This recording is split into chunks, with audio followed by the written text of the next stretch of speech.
Chapter 7. The Summons from Rome. If Madonna Paola did not achieve quite all that she had promised me so readily, yet she achieved more than from my acquaintance with the nature of Giovanni Sforza and my knowledge of the deep malice he entertained for me. I should have dared to hope. The tyrant of Pesaro, as I was soon to learn, was greatly taken with this fair cousin of his, whom that morning he beheld for the first time, and being taken with her, it may be that Giovanni listened the more readily to her intercessions on my poor behalf. Since it was she who begged this thing, he could not wholly refuse. But since he was Giovanni Sforza, he could not wholly grant. He promised her that my life, at least, should be secure, and that not only would he pardon me, but that he would have his own physician see to it that I was made sound again. For the time, that was enough. He thought, first let them bring me back to life. When that was achieved, it would be early enough to consider what course this life should take thereafter. And she, knowing him not and finding him so kind and gracious, trusted that he would perform that which he tricked her into believing that he promised. For some 10 days I lay abed, feverish at first, and later very weak from the great loss of blood I had sustained. But after the second day, when my fever had abated, I had some visitors, among whom was Madonna Paola, who bore me the news that her intercessions for me with the Lord of Pezzo were likely to bear fruit, and that I might look for my reinstatement. Yet if I permitted myself to hope as she bade me, I did so none too fully. My situation, bearing in mind how at once I had served and thwarted the ends of Cesare Borgia, was perplexing.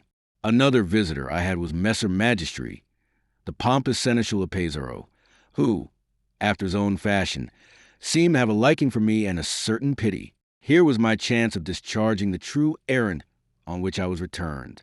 I owe thanks, said I, to many circumstances for sparing of my life, but above all people and all things do I owe thanks to our gracious Lady Lucrezia. Do you think, Messer Magistri, that she would consent to see me and permit me again to express the gratitude that fills my heart? Messer Magistri thought that he could promise this, and consented to bear my message to her. Within the hour she was at my bedside, and divining that, haply, I had news to give her the letter I had borne her brother, she dismissed Magistri, who was in attendance. Once we were alone, her first words were of kindly concern for my condition, delivered in that sweet, musical voice that was by no means the least charm of a princess to whom nature had been prodigal of gifts. For without going to that length of exaggerated praise which some have bestowed, for her own ear and with an eye to profit, upon Madonna Lucrezia, yet were I less than truthful if I sought to belittle her ample claims to beauty. Some 6 years later than the time of which I write, she was met on the occasion of her entry into Ferrara by a certain clown dressed in the scanty guise of the shepherd Paris, who proffered her the apple of beauty, with the mean-souled flattery that since beholding her he had been forced to alter his old-time judgment in favor of Venus. He lied, like the brazen, self-seeking adulator that he was, and for which he should have been soundly whipped. Her nose was a shade too long, her chin a shade too short to admit, even remotely, of such comparisons. Still, that she had a certain gracious beauty, as I have said, it is not mine to deny. There was an almost childish freshness in her face, an almost childish innocence in her fine gray eyes, and, above all, a golden and resplendent hair as brought to mind the tresses of God's angels. That fair child, for no more than a child was she, drew a chair to my bedside. There she sate herself, whilst I thanked her for her concern on my behalf, and answered that I was doing well enough, and should be abroad again in a day or two. Brave lad, she murmured, patting my hand, which lay upon the coverlet, as though she had been my sister, and I anything but a fool. Count me ever your friend hereafter, for what you have done for Madonna Paola. For although it was my own family you thwarted, yet you did so to serve one who was more to me than any family, more than any sister could be. What I did, Madonna, I answered, I did with a better heart, since it opened out a way that was barred me, solved me a riddle which my lord, your illustrious brother, set me, one that otherwise might well have overtaxed my wits. Ah! Her gray eyes fell on me in a swift and searching glance, a glance that revealed to the full their matchless beauty. Care seemed of a sudden to have aged her face. The question of her eyes needed no translation into words. The Lord Cardinal of Valencia entrusted me with a letter for you, in answer to your own. I informed her, and from underneath my pillow I drew the package, which during Magistrary's absence I had abstracted from my boot that I might have it in readiness when she came. She sighed as she took it, and a wistful smile invested the corners of her mouth. "I had hoped he would have found better employment for you," she said. "His Excellency promised that he will more fitly employ me in the future, did I discharge this errand with secrecy and dispatch. But by aiding Madonna Paula, I have burned my boats against returning to claim the redemption of that promise. Though had it not been for Madonna Paula and what I did, I scarce know how I should have penetrated here to you." She broke the seal, and rising crossed to the window, where she stood reading the letter, her back toward me. Presently I heard a stifled sob. The letter was crushed in her hand. Then moments passed ere she confronted me once more. But her manner is all changed. She was agitated and preoccupied, and for all that she forced herself to talk of me and my affairs, her mind was clearly elsewhere. At last she left me, nor did I see her again during the time I was confined to my bed. On the 11th day I rose, and the weather being mild and spring-like, I was permitted by my grave-faced doctor to take the air a little on the terrace that overlooks the sea. I found no garments but some suits of motley, and so, in despite of my repugnance now to reassume that garb, I had no choice but to array myself in one of these. I selected the least garish one, a suit of black and yellow stripes, with hose that was half black, half yellow, too, and so, leaning upon the crutch they had left me, I crept forth into the sunlight, the very ghost of the man that I had been a fortnight ago. I found a stone seat in a sheltered corner looking southward towards Ancona, and there I rested me and breathed the strong, invigorating air of the Adriatic. The snows were gone, and between me and the wall, some 20 paces off, there was a stretch of soft, green turf. I had brought with me a book that Madonna Lucrezia had sent me while I was yet abed. It was a manuscript collection of Spanish odes, with the proverbs of one Domenico Lopez, all very proper nourishment for a jester's mind. The odes seemed to possess a certain quaintness, and among the proverbs there were many that were new to me in framing and in substance. Moreover, I was glad of this means of improving my acquaintance with the tongue of Spain, and I was soon absorbed. So absorbed, indeed, as never to hear the footsteps of the Lord Giovanni, when presently he approached me unattended, nor to guess at his presence until his shadow fell athwart my page. I raised my eyes, and seeing who it was I made shift to get on my feet. But he commanded me to remain seated, commenting sympathetically upon my weak condition. He asked me what I read, and when I had told him, a thin smile fluttered across his white face. "You choose your reading with rare judgment," said he. "Read on, and prime your mind with fresh humor. Prepare yourself with new conceits for our amusement against a time when health shall be more fully restored you." It was in such words as these that he intimated to me that I was pardoned and reinstated, as the fool of the court of Pesaro. That was to be the sum of his clemency. We were precisely where we had been. Once before had he granted me my life on condition that I should muse him. He did no more than repeat that mercy now. I stared at him in wonder, open-mouthed, whereat he laughed. "You are agreeably surprised, my Boccadoro," said he. His fingers strained his beard as was his custom. "My clemency is no more than you deserve in return for the service you have rendered to the house of Sforza." And he patted my head as though I had been one of his dogs that had borne itself bravely in the chase. I answered nothing. I sat there as if I had been a part of the stone for which my seat was hewn, for I lacked the strength to rise and strangle him as he deserved. Moreover, I was bound by an oath, which it would have damned my soul to break, never to raise my hand against him. And then, before he could say more, 2 ladies issued from the doorway on my right. They were Madonna Lucrezia and Madonna Paula. Upon espying me, they hastened forward with expressions of pleased surprise at seeing me risen and out, and when I would have got to my feet, they stayed me as Giovanni had done. Madonna Paula's words seemed addressed to heaven rather than to me, for they were words of thanksgiving for this recovery of my strength. "I have no thanks," she ended warmly, "that can match the deeds by which you earned them, Messer Biancamont." My eyes drifting to Giovanni's face, surprised its sudden darkening. "Madonna Paula," said he in an icy voice, "you have uttered a name that must not be heard within my walls of Pesaro. If you would prove yourself a friend of Boccadoro, to remind me of his true identity is to remind me of that which counts not in his favor." She turned to regard him, a mild surprise in her blue eyes. "But, my lord, you promised," she began. I promised, he interposed, with an easy smile and manner never so deprecatory, that I would pardon him, grant him his life, and restore him to my favor. But did you not say that if he survived and was restored to strength, you would then determine the course his life should take? Still smiling, he produced his comfort box and raised the lid.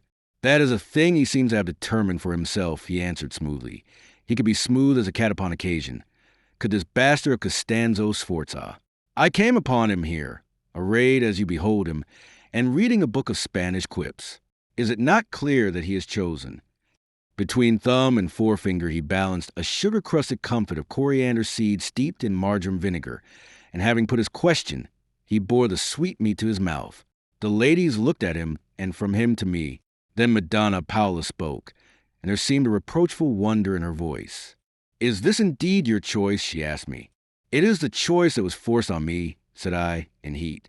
They left me no garment save these of folly. That I was reading this book, it pleases my lord to interpret into a further sign of my intentions. She turned him again, and to the appeal she made was joined that of Madonna Lucrezia. He grew serious, and put up his hand in a gesture of rare loftiness. I am more clement than you think, said he, in having done so much. For the rest, the restoration that you ask for him is one involving political issues you little dream of. What is this? He had turned abruptly. A servant was approaching, leading a mud-splashed courier, whom he announced as having just arrived. Whence are you? Giovanni questioned him. From Holy See, answered the courier, bowing, with letters for the high and mighty Lord Giovanni Sforza, tyrant of Pesaro, and his noble spouse, Madonna Lucrezia Borgia. He proffered his letters as he spoke, and Giovanni, whose brow had grown overcast, took them with a hand that seemed reluctant. Then, bidding the servant see to the courier's refreshment, he dismissed them both. A moment he stood, balancing the parchments as if from their weight he would infer the gravity of their contents, and the affairs of Boccadoro were, there and then, forgotten by us all. For the thought that rose uppermost in our minds, saving always that of Madonna Lucrezia, was that these communications concerned the sheltering of Madonna Paula, and were a command for her immediate return to Rome. At last Giovanni handed his wife the letter intended for her, and in silence broke the seal of his own. He unfolded it with a grim smile, but scarce had he begun to read when his expression softened into one of terror, and his face grew ashen. Next it flared crimson. The veins on his brow stood out like ropes, and his eyes flashed furiously upon Madonna Lucrezia. She was reading, her bosom rising and falling in token of the excitement that possessed her. Madonna, he cried in an awful voice, I have here a command from the Holy See to repair at once to Rome, to answer certain charges that are preferred against me relating to my marriage. Madonna, know you aught of this? I know, sir, she answered steadily, that I, too, have here a letter calling me to Rome, but there is no reason given for the summons. Intuitively it flashed across my mind that whatever the matter might be, Madonna Lucrezia had full knowledge of it through the letter I had brought her from her brother. Can you conjecture, Madonna, what are these charges to which my letter vaguely alludes? Giovanni was inquiring. Your pardon, but the subject is scarcely of a nature to permit discussion in the castle courtyard. Its character is intimate. He looked at her very searchingly, but for all that he was a man of almost twice her years, her wits were more than a match for his, and his scrutiny can have told him nothing. She preserved a calm, unruffled front. In 5 minutes, Madonna, said he very sternly, I shall be honored if you will receive me in your closet. She inclined her head, murmuring an unhesitating assent. Satisfied, he bowed to her and to Madonna Paula, who had been looking on with eyes that wondered set wide open, and turning on his heel, he strode briskly away. As he passed into the castle, Madonna Lucrezia heaved a sigh and rose. My poor Boccadoro, she cried, I fear me your affairs must wait a while. But think of me always as your friend, and believe that if I can prevail upon my brother to overlook the ill turn you did him when you entered the service of this child, and she pointed to Madonna Paula, I shall send for you from Rome, for in Pesaro I fear you have little to hope for. But let this be a secret between us. From those words of hers I inferred, as perhaps she meant I should, that once she left Pesaro to obey her father's summons, our little northern state was to know her no more. Once again, Only did I see her on the occasion of her departure, some 4 days later, and then but for a moment. Back to Pesaro she came no more, as you shall learn anon. But behind her she left a sweet and fragrant memory, which still endures though many years are sped and much calumny has been heaped upon her name. I might pause here to make some attempt at refuting the base falsehoods that have been brooded by that time-serving vassal Guicciardini and others of his kidney, whom the upstart Cardinal Giuliano della Rovere, sometime peddler, in his jealous fury at seeing the coveted pontificate pass into the family of Borgia, bought and hired to do his loathsome work of calumny and besmirch the fame of as sweet a lady as Italy has known. But this poor chronicle of mine is rather concerned with the history of Madonna Paola di Santafiore, and it were a divergence well nigh unpardonable to set my pen at present to that other task. Moreover, there is scarce a need. If any there be who doubt me, or if future generations should fall into the error of lending credence to the lies of that villain Guicciardini, of that arch-villain Giuliano della Rovere, or of other smaller fry who have lent their helots' pens to weave mendacious records of her life, dubbing her murderess, adulteress, and heaven knows what besides, I will but refer them to the archives of Ferrara, whose duchess she became at the age of 21, and where she reigned for 18 years. There shall be found recorded that she was an exemplary, God-fearing woman, a faithful and honored wife, a wise, devoted mother, and a princess, beloved and esteemed by her people for her piety, her charity, and her wisdom. If such records as are there to be read by earnest seekers after truth be not sufficient to convince, and to reveal those others whom I have named in the light of their true baseness, then were it idle for me to set up in these pages a passing refutation of the falsehoods which has grieved me so often to hear repeated. It was 2 days later that the Lord Giovanni set out for Rome, obedient to command he had received. But before his departure, on the eve of it, to be precise, there arrived at Pesaro a very wonderful and handsome gentleman. This was the brother of Madonna Paola, the high and mighty Lord Filippo di Santafiore. He had had a hint in Rome that his connivance at his sister's defiant escape was suspected at the Vatican, and he had wisely determined that his health would thrive better in a northern climate for a while.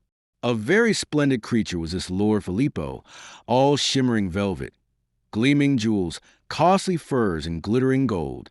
His face was effeminate, though finely featured, and resembled in much his sister's. He rode a cream-colored horse, which seemed to have been steeped in musk, so strongly was it scented.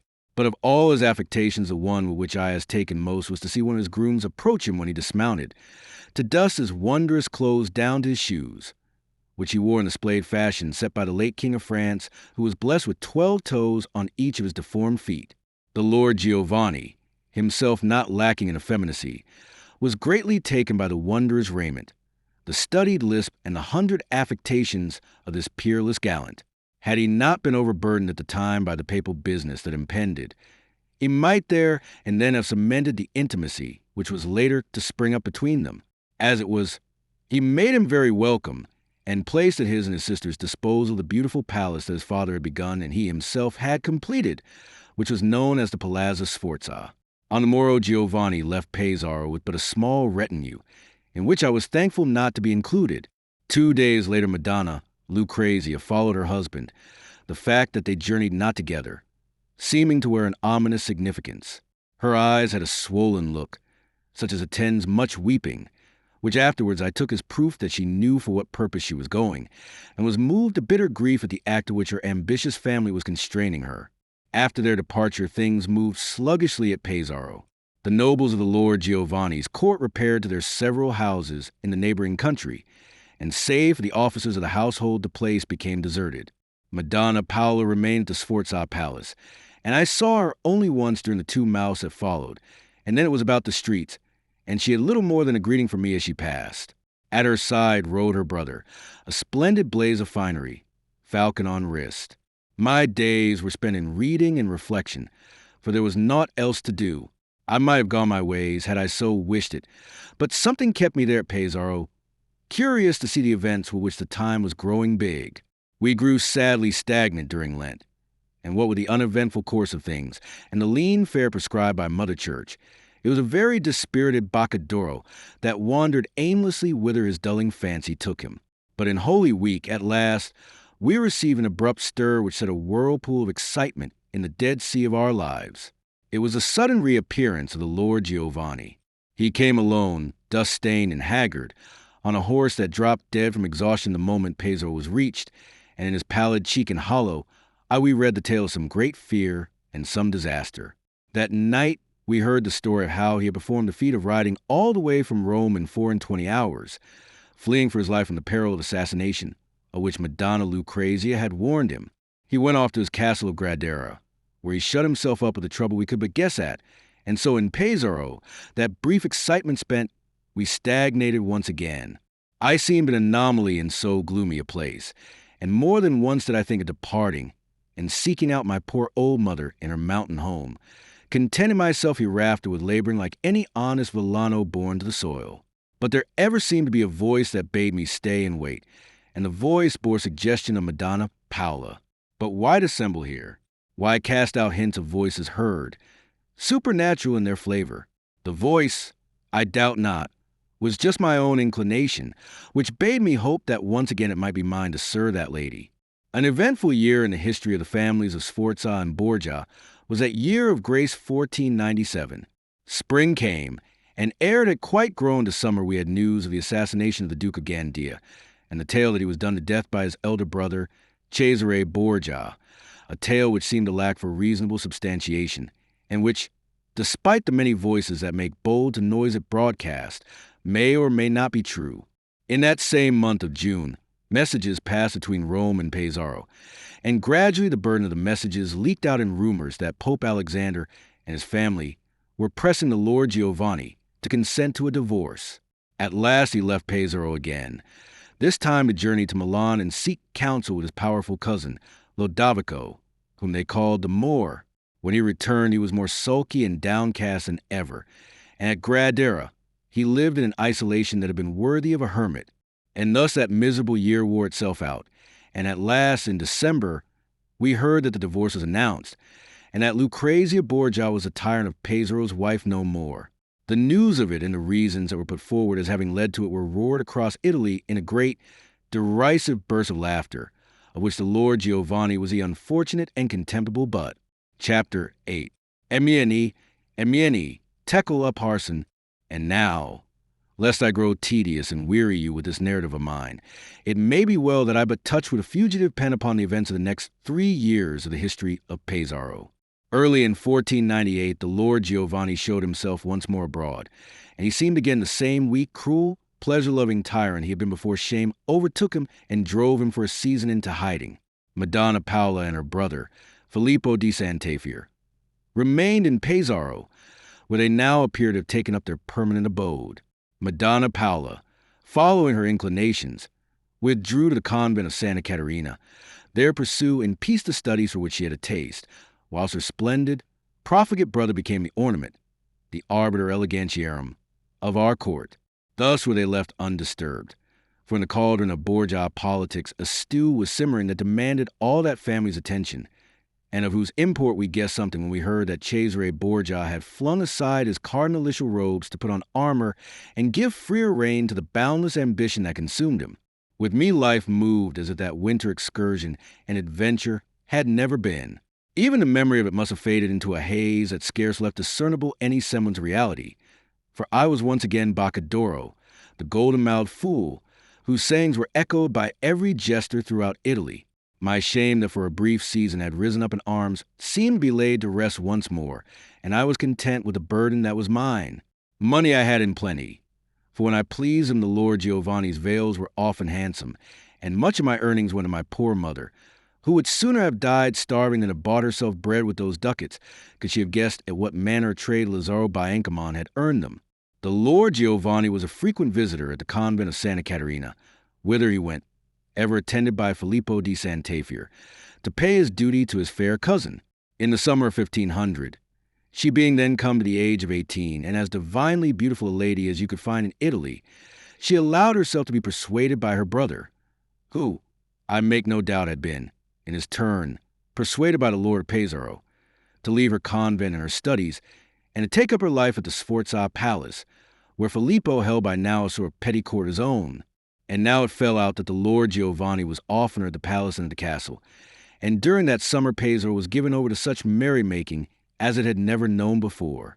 There was endless lute thrumming and recitation of verses by a score of parasite poets whom the Lord Giovanni encouraged, posing now as a patron of letters. There were balls and masks and comedies beyond number, and we were as gay as though Italy held no Cesare Borgia, Duke of Valentinois, who was sweeping northward with his all-conquering flood of mercenaries. But one there was who, though the very center of all these merry doings, the very one in whose honor and for whose delectation they were set afoot, seemed listless and dispirited in that boisterous crowd. This was Madonna Paola, to whom, rumor had it, that her kinsman, the Lord Giovanni, was paying a most ardent suit. I saw her daily now, and often would she choose me for her sole companion. Often, sitting apart with me, would she unburden her heart and tell me much that I am assured she would have told no other. A strange thing may have seemed, this confidence between the fool and the noble lady of Sant'Afer, my holy flower of the quince, as in my thoughts I grew to name her. Perhaps it may have been because she found me ever ready to be sober at her bidding, when she needed sober company, as those other fools, the greater fools since they accounted themselves wise, could not afford her.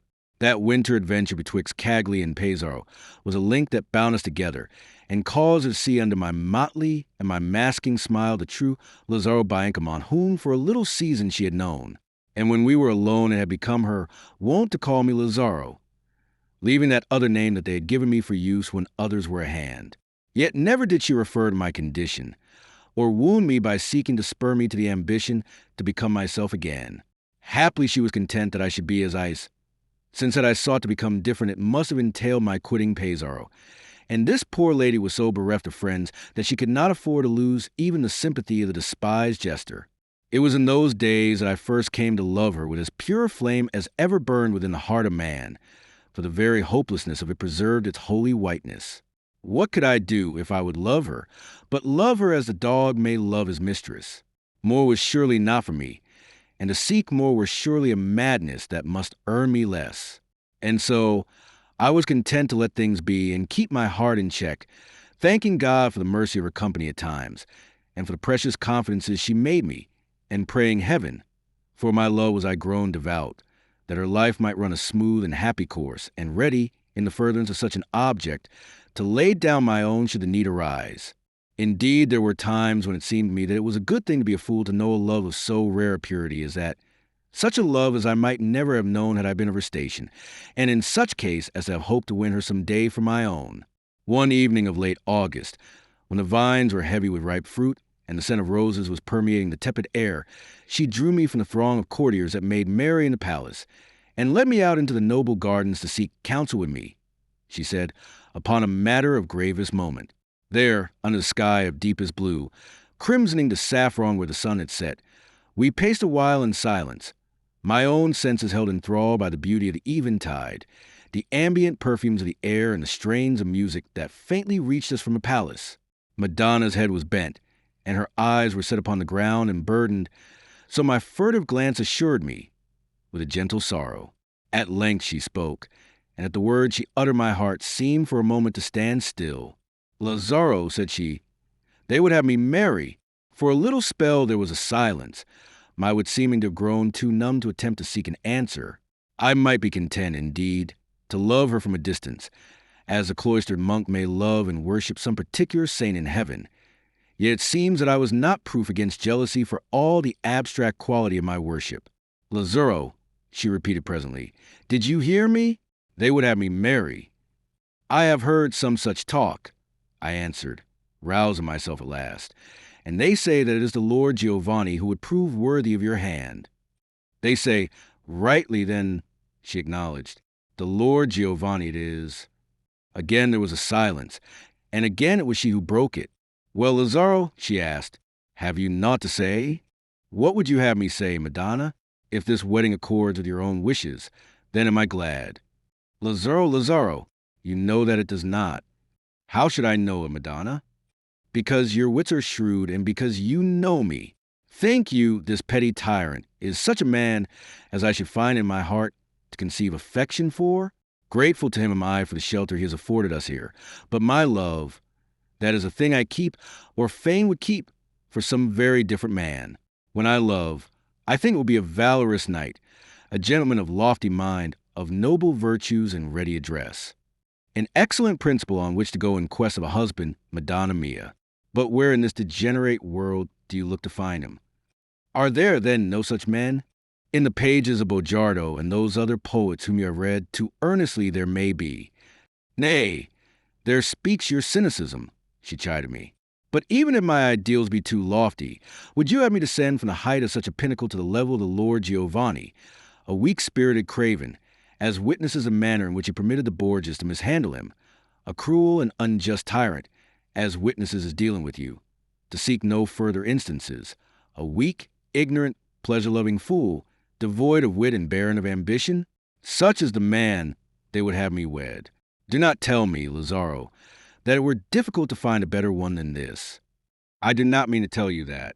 After all, though it be my trade to jest, it is not my way to deal in falsehood. I think, Madonna, that if we were to have you write for us such appreciation of the high and mighty Giovanni Sforza, you would leave a very faithful portrait for the enlightenment of posterity. Lazaro, do not jest, she cried. It is your help I need. That is the reason why I am come to you with the tale of what they seek to force me into doing. To force you? I cried. Would they dare so much?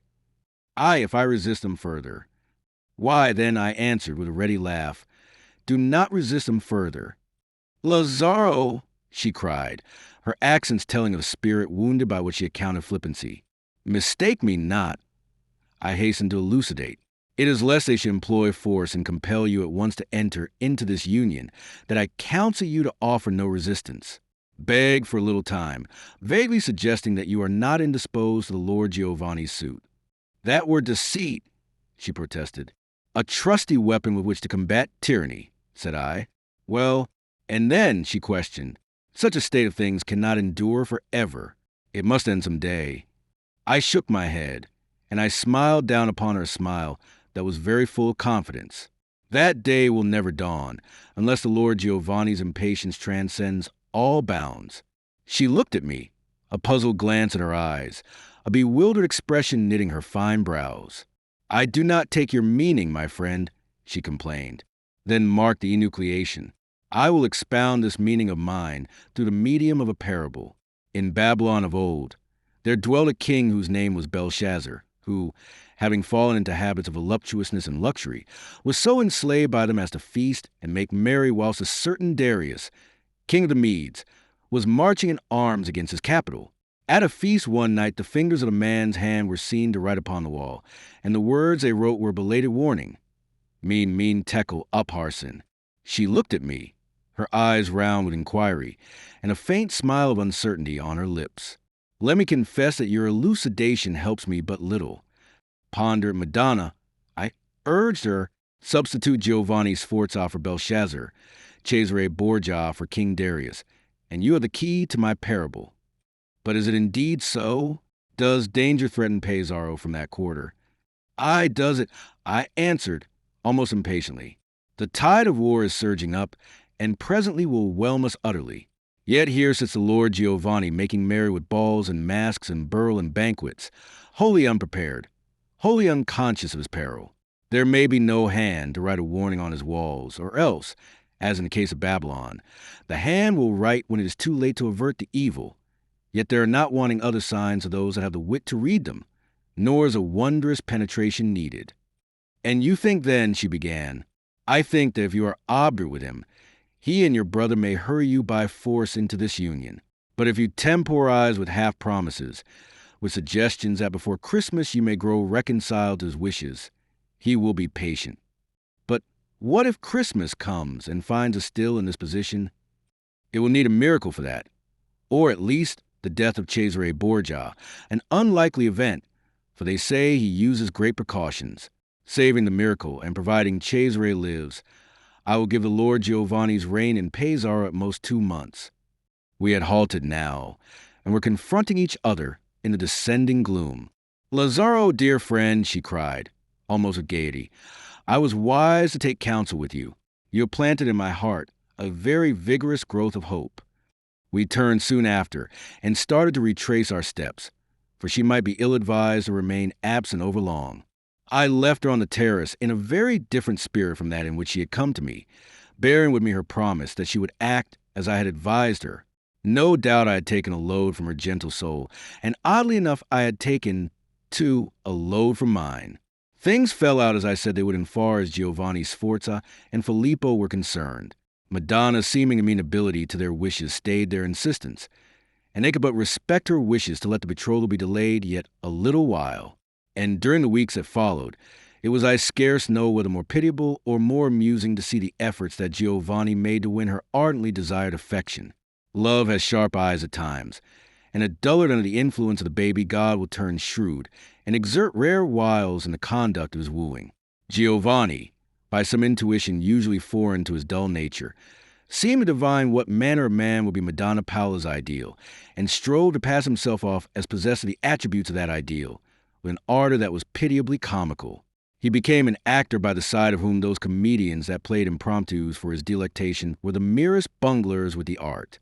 He gathered that Madonna Paola loved the poets and their stately diction, and so, to please her better, he became a poet for the season.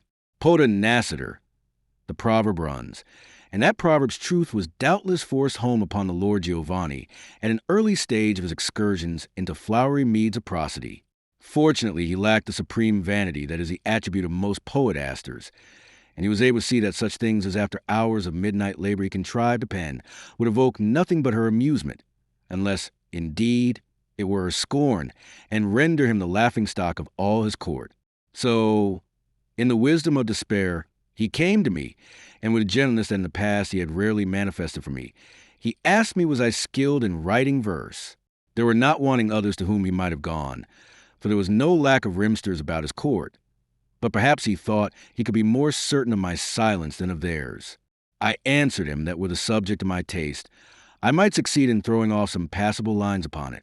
He pressed gold upon me, and bade me there, and then set about fashioning an ode to Madonna Paola, and to forget, when they were done, under pain of whipping to the bone, that I had written them. I obeyed him with a right good will.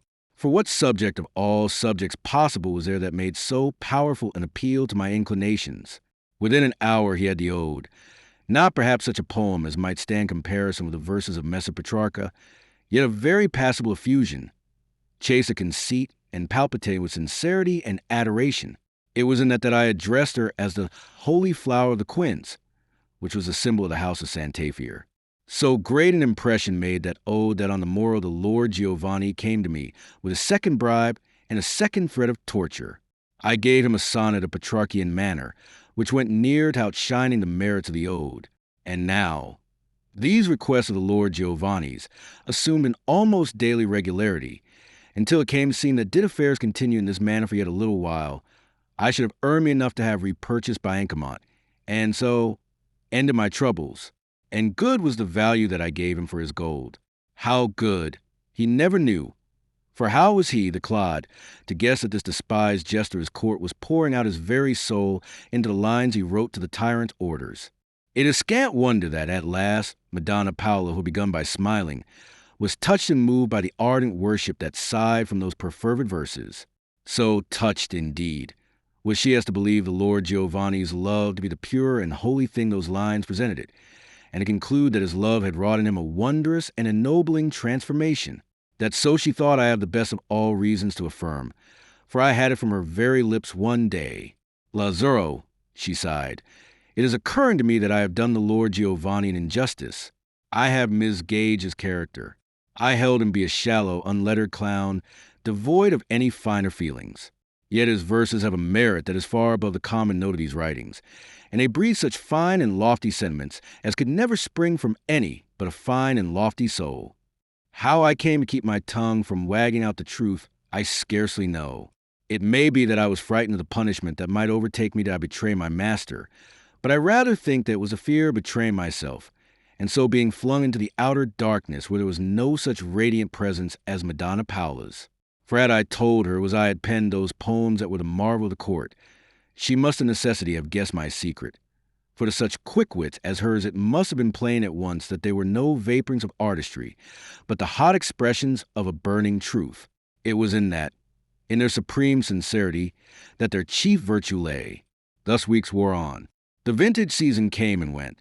The roses faded in the gardens of the Palazzo Sforza, and the trees put on their autumn garb of gold. October was upon us, and with it came, at last, the fear that long ago should have spurred us into activity. And now that it came, it did not come to stimulate, but to palsy.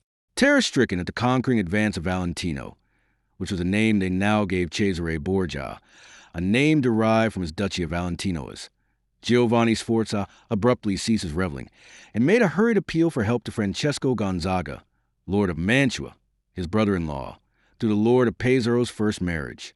The Mantuan Marquis sent him 100 mercenaries under the command of an Albanian named Giacomo. As well might he have sent him 100 figs wherewith to pelt the army of Valentino. Disaster swooped down swiftly upon the Lord of Pesaro.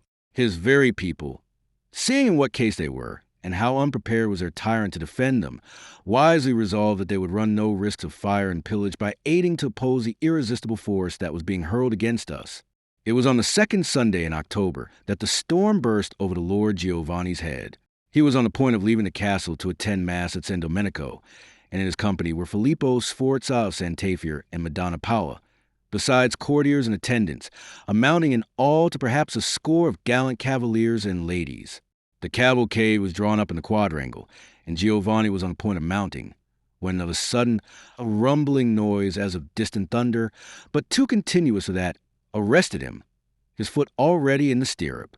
"What is that?" he asked, an ashen pallor overspreading his effeminate face, as, doubtless, the thought of the enemy came uppermost in his mind. Men looked at one another with fear in their eyes, and some of the ladies raised their voices in querulous beseeching for reassurance. They had their answer even as they asked. The Albanian Giacomo, who was now virtually the provost of the castle, appeared suddenly at the gates with half a score of men. He raised a warning hand, which compelled the Lord Giovanni to pause. Then he rasped out a brisk command to his followers. The winches creaked, and the drawbridge swung up even as with clank and rattle of chains of portcullis fell. That done, he came forward to impart the ominous news which one of his riders had brought him to gallop from the Porta Romana. A party of some 50 men, commanded by one of Cesari's captains, had ridden on in advance of the main army to call upon Pesaro to yield to the forces of the church. And the people, without hesitation, had butchered the guard and thrown wide the gates, inviting the enemy to enter the town and seize the castle. And to the end that this might be the better achieved, 100 or so had traitorously taken up arms, and were pressing forward to support the little company that came, with such contemptuous daring, to storm our fortress and prepare the way for Valentino. It was a pretty situation, this, for the Lord Giovanni, and here were fine opportunities for some brave acting under the eyes of his adored Madonna Paola. How would he bear himself now? I wondered. He promised mighty, well, once the first shock of the news was overcome. "By God and his saints," he roared, "though it may be all that it is given me to do, I'll strike a blow to punish these dastards who have betrayed me, and to crush the presumption of this captain who attacks us with 50 men. It is a contempt which he shall bitterly repent him." Then he thundered to Giacomo to marshal his men, and he called upon those of his courtiers who were knights to put on their armor that they might support him. Lastly, he bade a page go help him to arm, that he might lead his little force in person. I saw Madonna Paola's eyes gleam with a sudden light of admiration, and I guessed that in the matter of Giovanni's valor her opinions were undergoing the same change as the verses had caused them to undergo in the matter of his intellect. Myself, I was amazed, for here was a Lord Giovanni I seemed never to have known, and I was eager to behold the sequel to so fine a prologue. Chapter 9. The Fool at Arms. That valorous bearing that the Lord Giovanni showed whilst, with Madonna Paola's glance upon him, his fear of seeming afraid was greater than his actual fear of our assailants.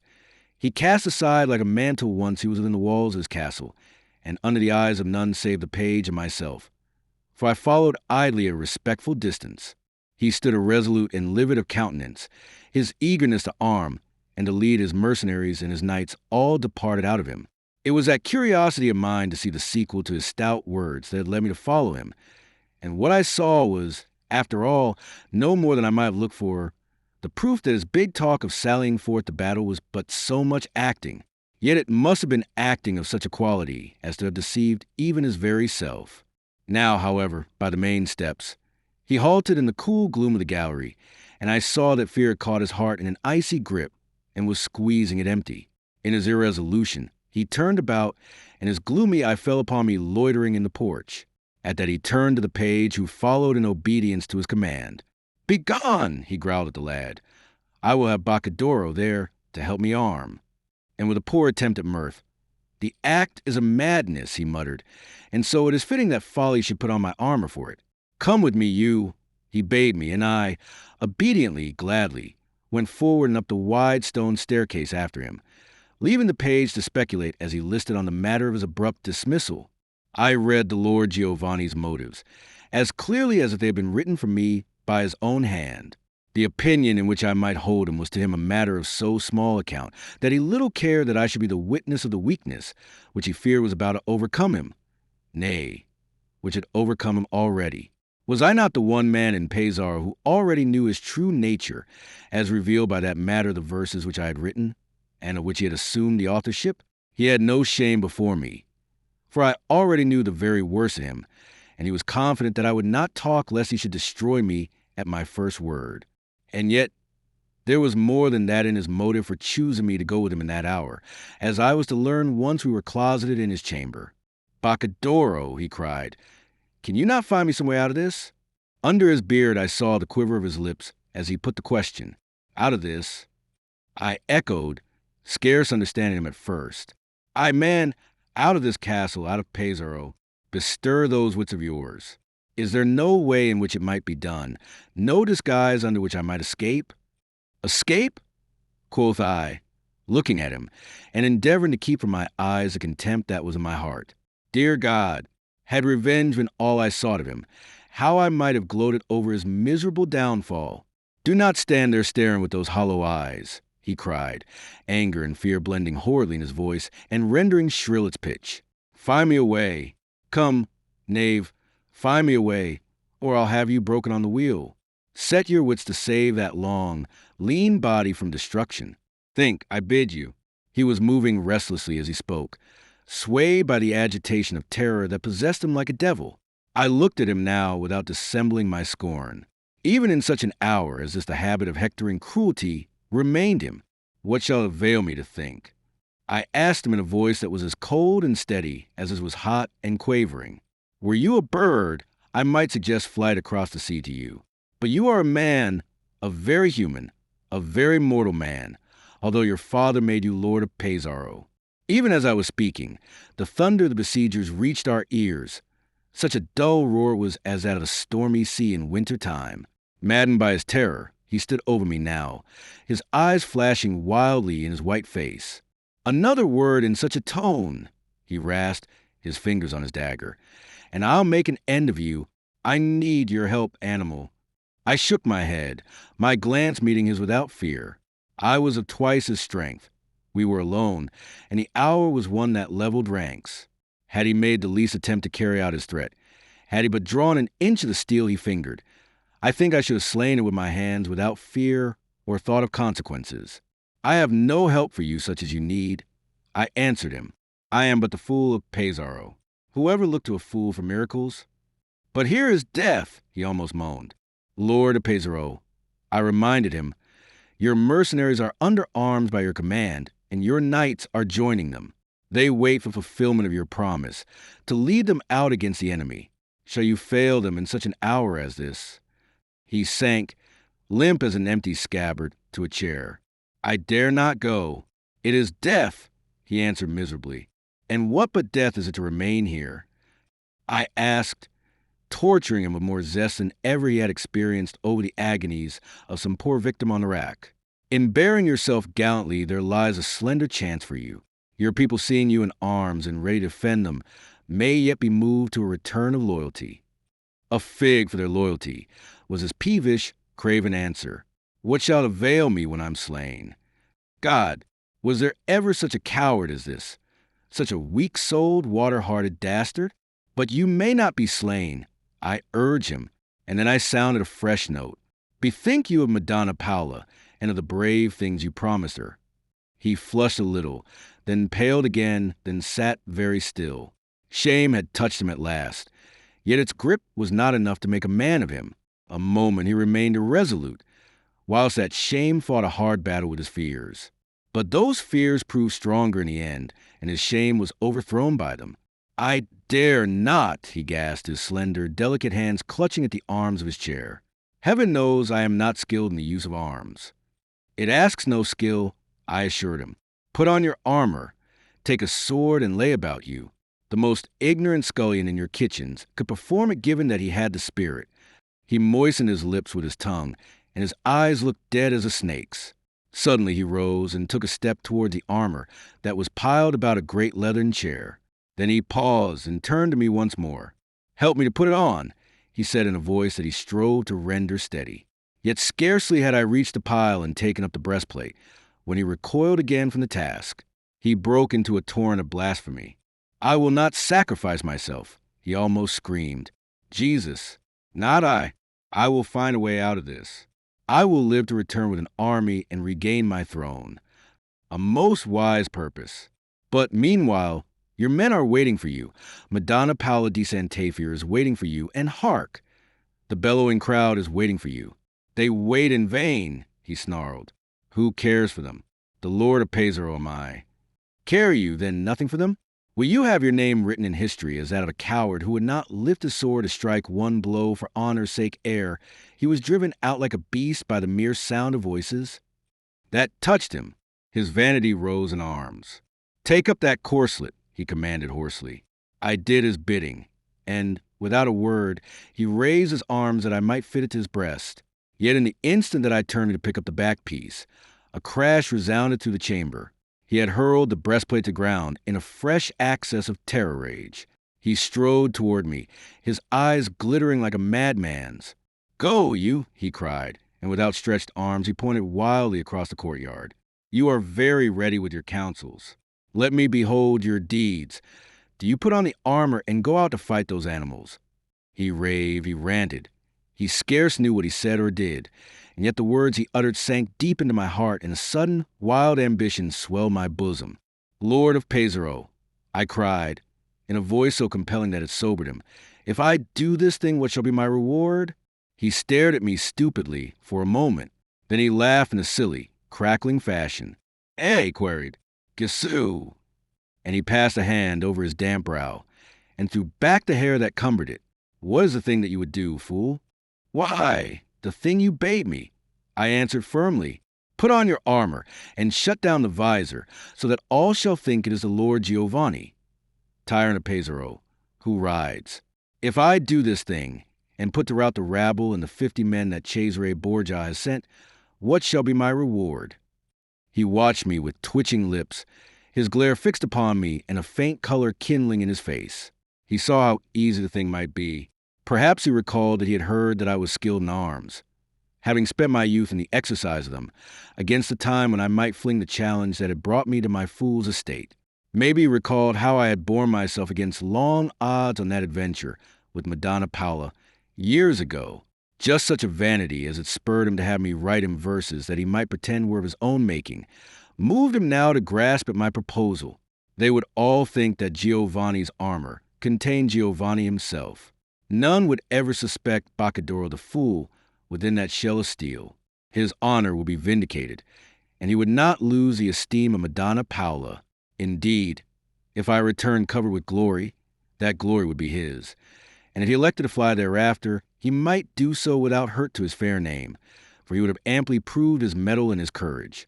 In some such fashion, I doubt not that the high and mighty Giovanni Sforza reasoned during the seconds that we stood face to face and eye to eye in that room, the cries of the impatient ones below almost drowned the roar of the multitude beyond.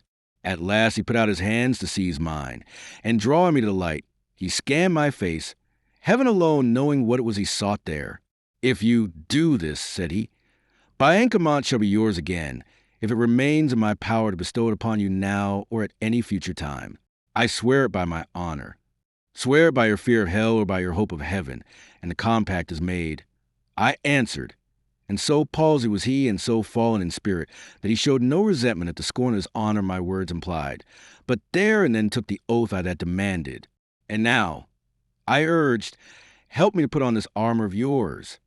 Hurriedly I cast off my jester's doublet and my headdress with its jangling bells, and with a wild exultation a joy so fierce as almost to bring tears in my eyes.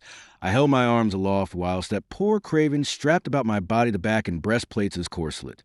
I, the fool, stood there as arrogant as any knight, whilst with his noble hands the Lord of Pesaro, kneeling, made secure the greaves upon my legs, the sollerets with golden spurs, the quiserts and the genowillers.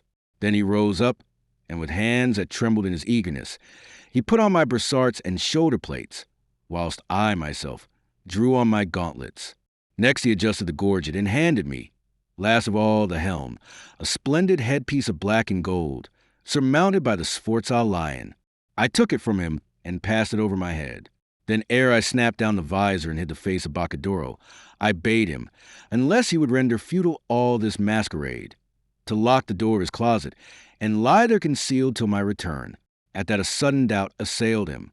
And what, quoth he, if you do not return? In the fever that had possessed me, this was a thing that had not entered into my calculations, nor should it now. I laughed, and from the hollow of my helmet, not a doubt, but the sound must have seemed charged with mockery. I pointed to the cap and doublet I had shed. Why, then, illustrious, it will but remain for you to complete the change. Dog, he cried. Beast, do you deride me? My answer was to point out towards the yard. They are clamoring, said I. They wax impatient. I had better go before they come for you. As I spoke, I selected a heavy mace for only weapon, and swinging it to my shoulder, I stepped to the door. On the threshold, he would have stayed me, purged by his fear of what might befall him, did I not return. But I heeded him not. Fare you well, my lord Pesaro, said I. See that none penetrates to your closet. Make fast the door. Stay, he called after me. Do you hear me? Stay. Others will hear you if you commit this folly. I called back to him, get you to cover. And so I left him. Below, in the courtyard, my coming was hailed by a great, enthusiastic clamor. They had all but abandoned hope of seeing the Lord Giovanni. So long had he been about his arming. As they brought forward my charger, I sought with my eyes Madonna Paola. I beheld her by her brother, who, it seemed, was not going with us, in the front rank of the spectators. Her cheeks were tinged with a slight flush of excitement, and her eyes glowed at the brave sight of armed men. I mounted, and as I rode past her to take my place at the head of that company, I lowered my mace and bowed. She detained me a moment, setting her hand upon the glossy neck of my black charger. My lord, she said, in a low voice, intended for my ear alone, this is a brave and gallant thing you do, and however slight may be your hope of prevailing, yet your honor will be safeguarded by this act, and men will remember you with respect should it come to pass that a usurper shall possess anon your throne. Bear you that in mind, to lend you a glad courage. I shall pray for you, my lord, till you return. I bowed, answering never a word lest my voice should betray me, and musing on the matter of the strange roads that lead to a woman's heart, I passed on, to gain the van. 2 months ago, knowing Giovanni as he was, he had been detestable to her, and she contemplated with loathing the danger in which she stood of being allied to him by marriage. Since then he had made good use of a poor jester's mental gifts to incline her by the fervor of some verses to a kindlier frame of mind, and now, making good use of that same jester's courage, he completed her subjection by the display of it. She was prepared to wed the Lord Giovanni with a glad heart and a proud willingness whensoever he should desire it. But Giacomo was beside me now, and in the quadrangle of silence reigned, all waiting for my command. From without there came such a din as seemed to argue that all hell was at the castle gates. There were shouts of defiance and screams of abuse, whilst a constant rain of stones beat against the raised drawbridge. They thought, no doubt, that Giovanni and his followers were at their prayers, cowering with terror. No notion had they of the armed force, some 60 strong, that waited to pour down upon them. I briskly issued my command, and 4 men detached themselves and let down the bridge. It fell with a crash, and ere those without it well grasped the situation, we had hurled ourselves across and into them with the force of a wedge, flinging them to right and to left as we crashed through with hideous slaughter. The bridge swung up again when the last of Giacomo's mercenaries was across, and we were shut out in the midst of that fierce human maelstrom. For some 5 minutes there raged such a brief, hot fight as will be remembered as long as Pesaro stands. No longer than that did it take for the crowd of citizens to realize that war was not their trade, and that they had better leave the fighting to Cesare Borgia's men. And so they fell away and left us a clear road to come at the men-at-arms.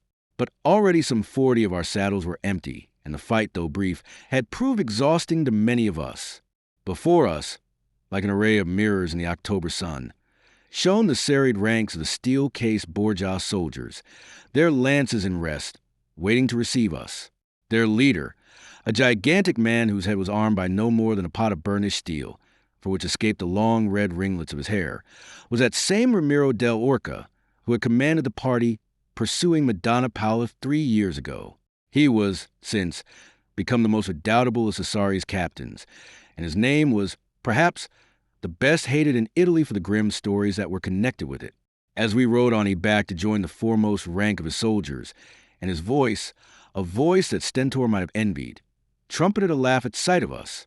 "Gesù!" he roared, so that I heard him above the thunder of our hoofs. "What has come to Giovanni Sforza? Has he, perchance, become a man since Madonna, Lucrezia, divorced him? I will bear the news of it, my good Giovanni, my living thunderbolt of Jove." His men echoed his boisterous mood, infected by it, and this, I argued, boded ill for the courage of those that followed me. Another moment, and we had swept into them, and many there were who laughed no more, or went to laugh with those in hell. For myself, I singled out the blustering Ramiro, and I let him know it by a swinging blow of my mace upon his morion. It was a most finely tempered piece of steel, for my stroke made no impression on it, though Ramiro winced and raised a stout sword to return the compliment. "Body of God!" he croaked. "You become a very god of war, Giovanni. To me, then, my lusty Mars. We'll make a fight of it that poets shall sing of over winter fires. Look to yourself." His sword caught me a cunning, well-aimed blow on the side of my helm, and thence glanced to my shoulder. But for the quality of Giovanni's headpiece of a truth, there had been an end to the warring of a fool. I smote him back, a mighty blow upon his epauliere that shore the steel plate from his shoulder, and left him a vulnerable spot. At that he swore ferociously, and his bloodshot eyes grew wicked as a fiend's. A second time he essayed that sidelong blow upon my helm, and with such force and ready address that he burst the fastening of my visor on the left, so that it swung down and left my beaver open. With a cry of triumph he closed with me, and shortened his sword to stab me in the face. And then a second cry escaped him, for the countenance he beheld was not the countenance he had looked to see. Instead of the fair skin, the handsome features, and the bearded mouth of the Lord Giovanni, he beheld a shaven face, a hooked nose, and a complexion swarthy as a devil's. "I know you, rogue," he roared. "By the host! Your valor seemed too fierce for Giovanni Sforza. You are Bacca." Exerting all the strength that I had been gradually collecting, I hurled him back with force that almost drove him from the saddle, and rising in my stirrups, I rained blow after blow upon his morion ere he could recover. "Dog," I muttered softly, "your knowledge shall be the death of you." He drew away from me at last, and during the moments that I spent in readjusting my visor, he sallied and charged me again. His blustering was gone, and his face grown pale, for such blows as mine could not have been without effect. Not a doubt of it, but he was taken with amazement to find such fighting qualities in a fool, an amazement that must have eclipsed even that of finding Boccadoro in the armor of Giovanni Sforza. Again he swung his sword in that favorite stroke of his, but this time I caught the edge upon my mace, and ere he could recover, I aimed a blow straight at his face. He lowered his head, like a bull on the point of charging, and so my blow descended again upon his morion, but with a force that rolled him senseless from the saddle. Before I could take a breathing space, I was beset by, at least, a dozen of his followers who had stood a hand during the encounter, never doubting that victory must be ultimately with their invincible captain. They drove me back foot by foot, fighting lustily and performing, it was said afterwards by the anxious ones that watched us from the castle, among whom was Madonna Paula, such deeds of strength and prowess as never romancer sang of in his wildest flight of fancy. My men had suffered sorely, but the brave Giacomo still held them together, fired by the example that I set him, until in the end the day was ours. Discouraged by the disabling of their captain, so soon as they had gathered him up, our opponents thought of nothing but retreat, and retreat they did, hotly pursued by us, and never allowed to pause or slacken rein until we had hurled them out of the town of Pesaro. to get them back to Cesare Borgia with the tale of their ignominious discomfiture. Chapter 10. The Fall of Pesaro. As we rode back to the town of Pesaro, some 50 men of the 6 score that had sallied from the castle a half-hour ago, we found the streets well-nigh deserted, the rebellious citizens having fled back to the shelter of their homes, like rats to their burrows in time of peril. As we advanced through the shambles that we had left about the castle gates, it occurred to me that within the courtyard crowd would be waiting to receive and welcome me, and it became necessary to devise some means of avoiding this reception. I beckoned Giacomo to my side. Let it be given out that I will speak to no man until I have rendered thanks to heaven for this signal victory, I muttered to the unsuspecting Albanian. Do you clear a way for me, so soon we are within. He obeyed me so well that when the bridge had been let down, he preceded me with a couple of his men and gently but firmly pressed back those that would have approached, among the first of whom were Madonna Paola and her brother. Way, he shouted. Make way for the high and mighty lord of Pesaro. Thus I passed through, my half-shattered visor sufficiently closed still to conceal my face, and in this manner I gained the door of the eastern wing and dismounted. 2 or 3 attendants sprang forward, ready to go with me that they might assist me to disarm. But I waved them imperiously back and mounted the stairs alone. Alone I crossed the antechamber and tapped at the door of the Lord Giovanni's closet. Instantly it opened, for he had watched my return and been awaiting me. Hastily he drew me in and closed the door. He was flushed with excitement and trembling like a leaf. Yet at the sight that I presented he lost some of his high color and recoiled to stare at my armor, battered, dented, and splashed with browning stains, which loudly proclaimed the fray through which I had been. He fell to praising my valor, to speaking of the great service I had rendered him, and of the gratitude that he would ever entertain for me, all in terms of a fawning, cloying sweetness that disgusted me more than ever his cruelties had done. I took off my helmet whilst he spoke, and let it fall with a crash. The face I revealed to him was livid with fatigue, and blackened with the dust that had caked upon my sweat. He came forward again and helped hastily to strip off my harness, and when that was done, he fetched a great silver basin and a ewer of embossed gold from which he poured me fragrant rose water that I might wash. Macerated sweet herbs he found me, lupin meal and glasswort, the better that I might cleanse myself. And when at last I was refreshed by my ablutions, he poured me a goblet of full-bodied golden wine that seemed to infuse fresh life into my veins. And all the time he spoke of the prowess I had shown, and lamented that all these years he should have had me at his court and never guessed my worth. At length I turned to resume my clothes. And since it must excite comment, and perhaps arouse suspicion were I to appear in any but my jester's garish livery, I once more assumed my foliated cape, my cap and bells. Wear it yet for a little while, he said, and thus complete the service you have done me. Presently you may doff it for all time, and resume your true estate. Biancamont, as I promise you, shall be yours again.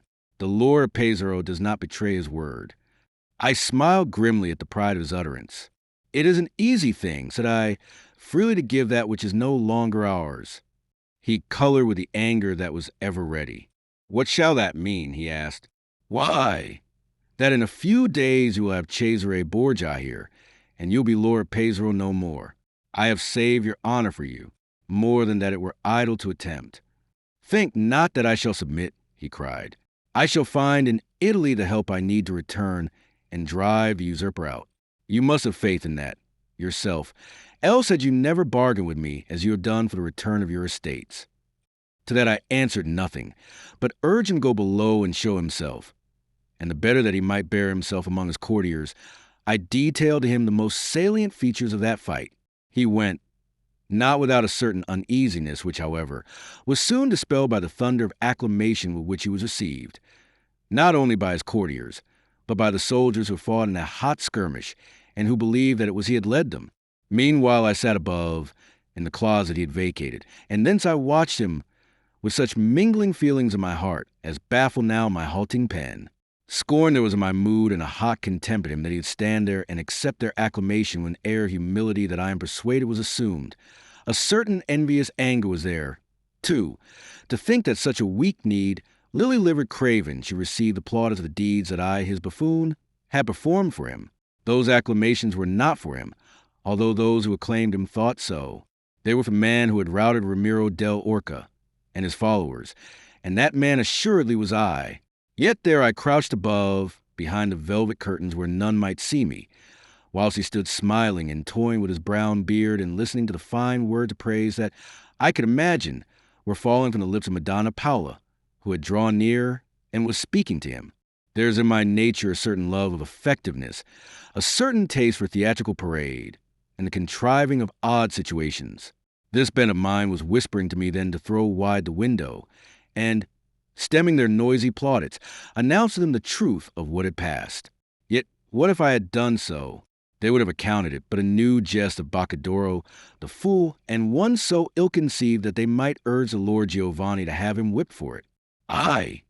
It would have been a folly, a futile act that would have earned me unbelief, contempt, and anger. And yet there was a moment when jealousy urged me almost headlong to that rashness. For in Madonna Paola's eyes there was a new expression as they rested on the face of Giovanni Sforza, an expression that told me she had come to love this man whom a little while ago she had despised. God, was there ever such an irony? Was there ever such a paradox? She loved him, and yet it was not him she loved. The man she loved was a man who had shown the qualities of his mind in the verses with which the court was ringing. The man who had that morning given proof of his high mettle and knightly prowess by the deeds of arms he had performed. I was that man, not he at whom so adoringly she looked. And so, I argued in my warped way and with a philosophy worthy of a fool, it was I whom she loved, and Giovanni was but the symbol that stood for me. He represented the songs and the deeds that were mine. But if I did not throw wide that window and proclaim the fact to ears that would have been deaf to the truth of them, what think you that I did? I took a subtler vengeance. I repaired to my own chamber, procured me pen and ink, and there, with a heart that was brimming over with gall, I penned an epic modeled upon the stately lines of Virgil, wherein I sang the prowess of the Lord Giovanni Sforza, describing that morning's mighty feat of arms, and detailing each particular of the combat twixt Giovanni and Ramiro del Orca. It was a brave thing when it was done, a finer and worthier poetical achievement than any that I had yet encompassed, and that night, after they had supped, as merrily as though Duke Valentino had never been heard of, and whilst they were still sitting at their wine, I got me a lute and stole down to the banqueting hall. I announced myself by leaping on a table and loudly twanging the strings of my instrument. There was a hush, succeeded by a burst of acclamation. They were in a high good humor, and the fool with new song was the very thing they craved. When silence was restored, I began, and whilst my fingers moved sluggishly across the strings, striking here in their accord, I recited the epic I had penned. My voice swelled with feverish enthusiasm whose colossal irony none there save one could guess. He, at first surprised, grew angry presently, as I could see by the cloud that had settled on his brow. Yet he restrained himself, and the rest of the company were too enthralled by the breathless quality of my poem to bestow their glances on any countenance save mine. Madonna Paula sat upon the Lord of Pesaro's right, and her blue eyes were round, and her lips parted with enthusiasm as I proceeded. And when presently I came to that point in the fight betwixt Giovanni and Ramiro del Orca, when Ramiro, having broken down the Lord Giovanni's visor, was on the point of driving his sword into his adversary's face, I saw her shrink in a repetition of the morning's alarm, and her bosom heave more swiftly, as though the issue of that combat hung now upon my lines, and she were made anxious again for the life of the man whom she had learnt to love. I finished on a slow and stately rhythm, my voice rising and falling softly, after the manner of a Gregorian chant, as I dwelt on the piety that had succeeded the Lord of Pesaro's brave exploits, and how upon his return from the stricken field he had repaired straight to his closet, his battered and bloody harness on his back, that he might kneel ere he disarmed and render thanks to God for the victory vouchsafed him. On that Te Deum, I finished softly, and as my voice ceased and the vibration of my last chord melted away, a thunder applause was my reward. Men leapt from their chairs in their enthusiasm, and crowded round the table on which I was perched, whilst, when presently I sprang down, one noble woman kissed me on the lips before them all, saying that my mouth was indeed a mouth of gold. Madonna Paula was leaning toward the Lord Giovanni, her eyes shining with excitement and filmed with tears as they proudly met his glance, and I knew that my song had but served to endear him the more to her by causing her to realize more keenly the brave qualities of the adventure that I sang. The sight of it almost turned me faint, and I would have eluded them and got away as I come, but that they lifted me up and bore me so to the table at which the Lord Giovanni sat. He smiled, but his face was very pale. Could it be that I had touched him? Could it be that I had driven the iron into his soul, and that he could not bear confront me, knowing what a dastard I must deem him? The splendid Filippo of Sant'Afier had risen to his feet and was waving a white, bejeweled hand in an imperious demand for silence. When at last it came, he spoke, his voice silvery and his accents mincing. "Lord of Pesaro, I demand a boon. He who for years has suffered the ignominy of the motley is at last revealed to us as a poet of such magnitude of soul and richness of expression that he would not suffer by comparison with the great Boccadoro or Tim Greater Virgil. Let him be stripped forever that hideous garb he wears, and let him be treated hereafter with the dignity his high gifts deserve. Thus shall the day come when Pesaro will take honor in calling him her son." Loud and long was the applause that succeeded his words, and when at last it had died down, the Lord Giovanni proved equal to the occasion, like the consummate actor that he was. "I would," said he, "that these high gifts, of which tonight he has afforded proof, could have been employed upon a worthier subject. I fear me that since you have heard his epic you will be prone to overestimate the deed of which it tells the story. I would, too, my friends," he continued with a sigh, "that it were still mine to offer him such encouragement as he deserves. But I am sorely afraid that my days in Pesaro are numbered, that my sands are all but run, at least for a little while. The conqueror is at our gates, and it would be vain to set against the overwhelming force of his numbers a handful of valiant knights and brave soldiers that today opposed and scattered his forerunners. It is my intention to withdraw, now that my honor is safe by what is past, and that none will dare say that it was through fear that I fled. Yet my absence, I trust, may be but brief. I go to collect the necessary resources, for I have powerful friends in this Italy whose interests touching the Duke of Valentino go hand in hand with mine, and who will thus be the readier to lend me assistance. Once I have this, I shall return, and then woe to the vanquished." The tide of enthusiasm that had been rising as he spoke now overflowed. Swords leapt from their scabbards.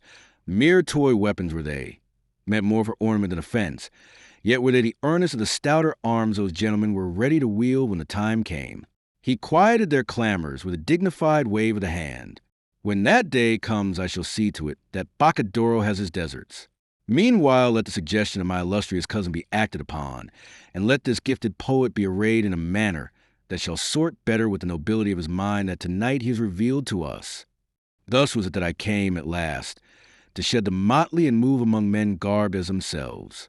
And with my outward trappings I cast off, too, the name of Boccadoro, and I insisted upon being known again as Lazzaro Biancamont. But in so far as the court of Pesaro was concerned, this new life upon which I was embarked was of little moment. For on the Tuesday that followed that first Sunday in October of such momentous memory, the Lord Giovanni's court passed out of being. It came about with his flight to Bologna, accompanied by the Albanian captain and his men, as well as by several of the knights who had joined in Sunday's fray. Ardently, as I came afterward to learn, did he urge Madonna Paola and her brother to go with them, and I believe that the lady would have done his will in this had not the Lord Filippo opposed a step.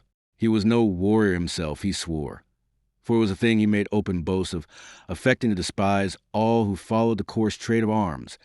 And as for his sister, it was not fitting that she should go with a fugitive party made up of a handful of knights and some 50 rough mercenaries, and be exposed to the hardships and perils that must be theirs. Not even when he was reminded that the advancing conqueror was Cesare Borgia did it affect him. For despite his shallow, mincing ways and his paraded scorn of war and warriors, the Lord Filippo was stout enough at heart. He did not fear the Borgia. He answered serenely, and if he came, he would offer him such hospitality as lay within his power. He came at last, did the mighty Cesare, although between his coming and Giovanni's flight, a full fortnight sped.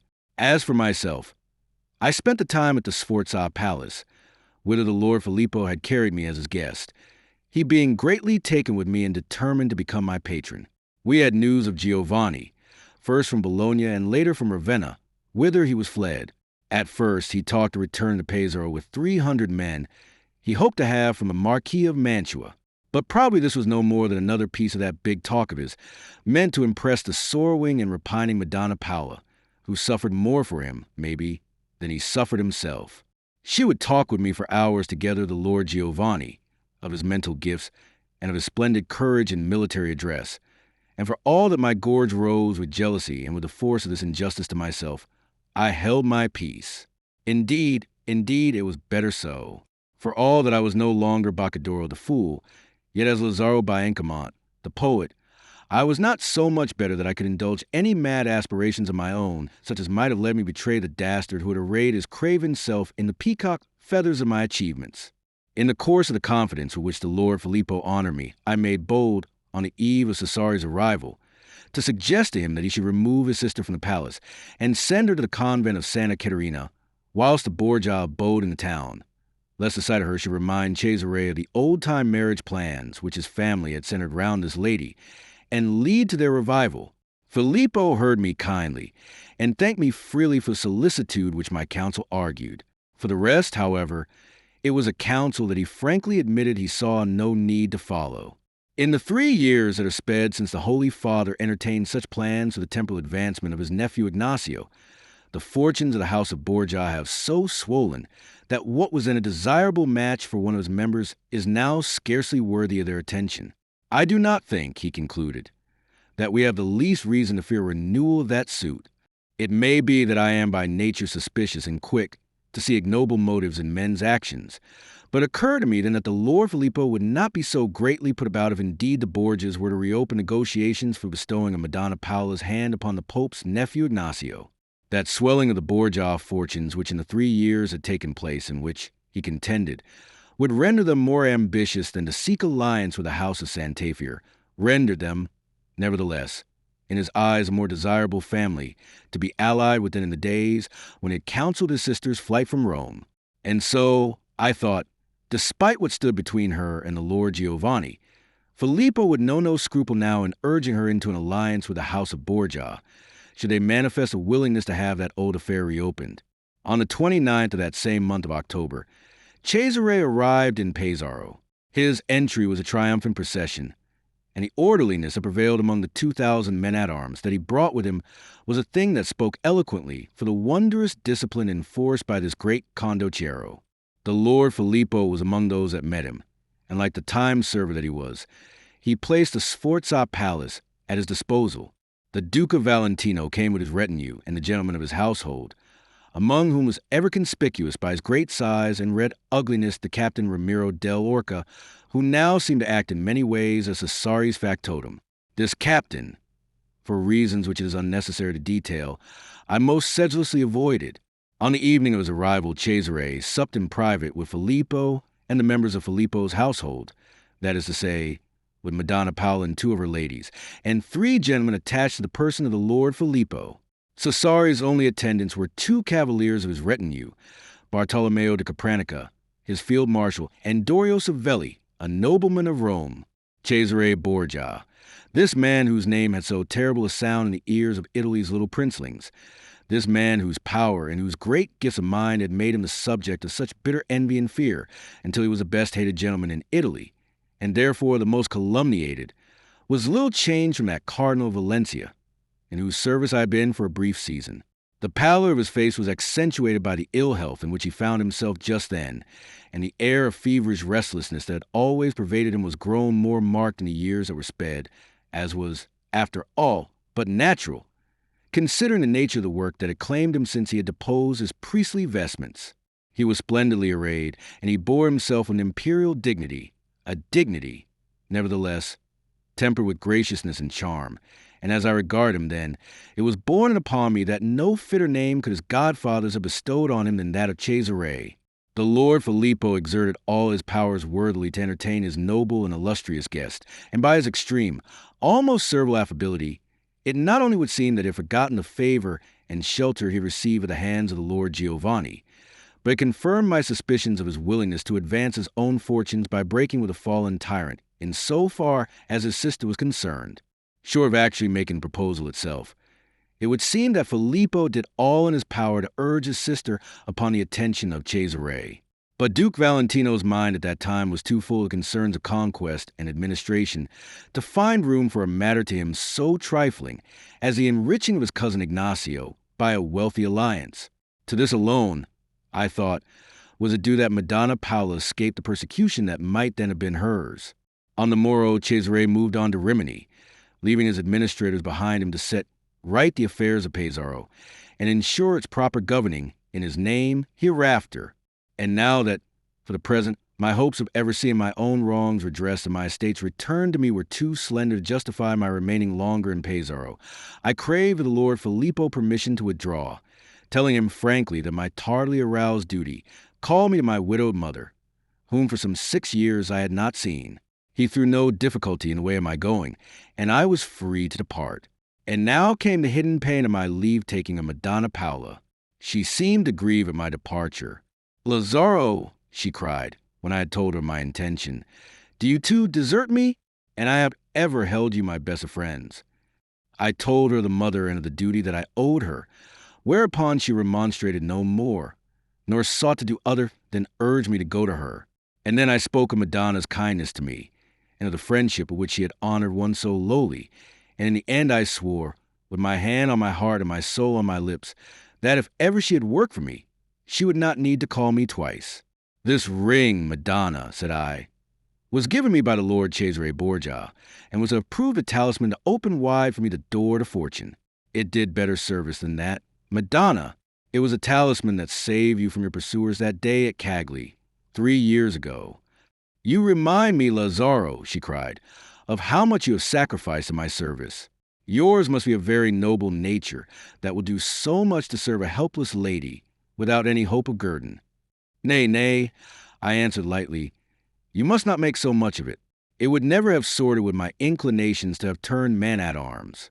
This ring, Madonna, that once has served you, I beg that you will keep, for it may serve you again." "I could not, Lazzaro, I could not," she exclaimed, recoiling, yet without any show of deeming presumptuous my words or of being offended by them.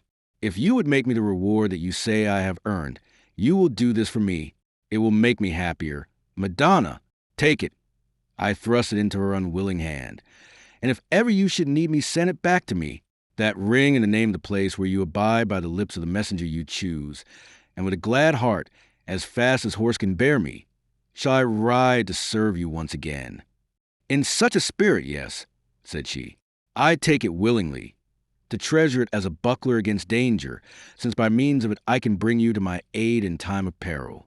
Madonna, do not overestimate my powers." I besought her, "I would have you see in me no more than I am. But it sometimes happens that the mouse may aid the lion. And when I need the lion to aid the mouse, my good Lazzaro, I will send for you." There were tears in her voice, and her eyes were very bright. "Addio, Lazzaro," she murmured brokenly. "May God and his saints protect you. I will pray for you, and I shall hope to see you again some day, my friend." "Addio, Madonna," was all that I could trust myself to say ere I fled from her presence, that she might not see my deep emotion, nor hear the sobs that were threatening to betray the anguish that was ravaging my soul. Part 2. The Ogre Assassina. Chapter 11. Madonna's Summons.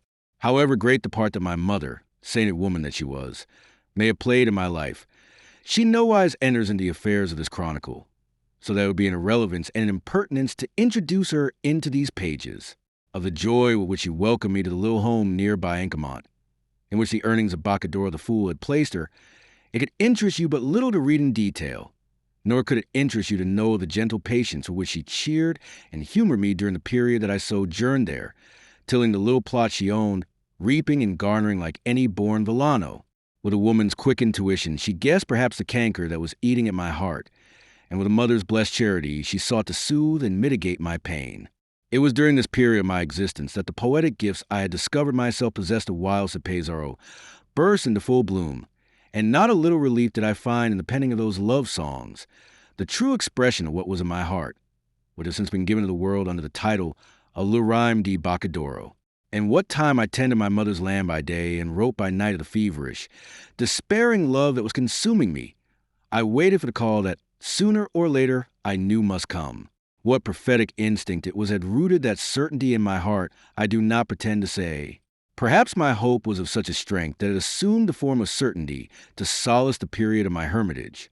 But that some day Madonna Paola's messenger would arrive bringing me the Borgia ring, I was as confident as that someday I must die.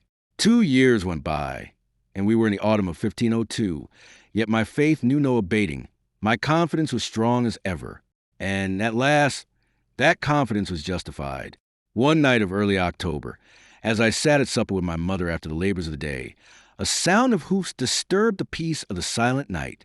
It drew rapidly nearer, and long before the knock fell upon our door, I knew that it was the messenger from my lady. My mother looked at me across the board, an expression of alarm overspreading her old face. Who? Her eyes seemed to ask me, was this horseman that rode so late? My hound rose from the hearth with a growl, and stood bristling, his eyes upon the door. White-haired old Silvio, the last remaining retainer of the house of Biancamont, came forth from the kitchen, with inquiry and fear blending on his wrinkled, weather-beaten countenance. And I, seeing all these signs of alarm, yet knowing what awaited me on the threshold, rose with a laugh, and in a bound had crossed the intervening space. I flung wide the door, and from the gloom without a man's voice greeted me with a question. Is this the house of Messer Lazzaro Biancamont? I am that Lazzaro Biancamont, answered I. What may your pleasure be? The stranger advanced until he came within the light. He was plainly dressed, and wore a jerkin of leather and long boots. From his air I judged him a servant or a courier. He doffed his hat respectfully, and held out his right hand in which something was gleaming yellow. It was the Borgia ring. Pesaro, was all he said. I took the ring and thanked him, then bade him enter and refresh himself ere he returned, and I called old Silvio to bring wine. I am not returning, the man informed me. I am a courier riding to Parma, whom Madonna charged with that message to you in passing. Nevertheless, he consented to rest him a while and sip the wine we set before him. And what time he did so, I engaged him in talk and led him to tell me what he knew of the trend of things at Pesaro and what news there was of the Lord Giovanni. He had little enough to tell. Pesaro was flourishing and prospering under Borgia dominion. Of the Lord Giovanni there was little news, saving that he was living under protection of the Gonzagas in Mantua, and that so long as he was content to abide there the Borgias seemed disposed to give him peace. Next I made him tell me what he knew of Filippo di Santafiore and Madonna Paola. On this subject he was better informed. Madonna Paola was well and still lived with her brother at the palace of Pesaro. The Lord Filippo was high in favor with the Borgias, and Cesare lately had been frequently his guest at Pesaro, whilst once, for a few days, the Lord Ignacio de Borgia had accompanied his illustrious cousin. I flushed and paled at that piece of news, and the reason of her summons no longer asked conjecture. It was an easy thing for me, knowing what I knew, to fill in the details which the courier omitted in ignorance from the story. The Lord Filippo, seeking his own advancement, had so urged his sister upon the notice of the Borgia family, perhaps even approached Cesare, in such a manner that it was again become a question of wedding her to Ignacio, who had meanwhile remained unmarried. I could read that opportunist motives as easily as if he had written them down for my instruction. Giovanni Sforza he accounted lost beyond redemption, and I could imagine how he had plied his wits to aid his sister to forget him, or else to remember him no longer with affection. Whether it succeeded or not I could not say until I had seen her, but meanwhile, deeming ripe the soil of her heart for the new attachment that should redound so much to his own credit, now that the house of Borgia had risen to such splendid heights, he was driving her into this alliance with Ignacio. Faithful to the very letter of the promise I had made her, I set out that same night, after embracing my poor, tearful mother, and promising to return as soon as might be.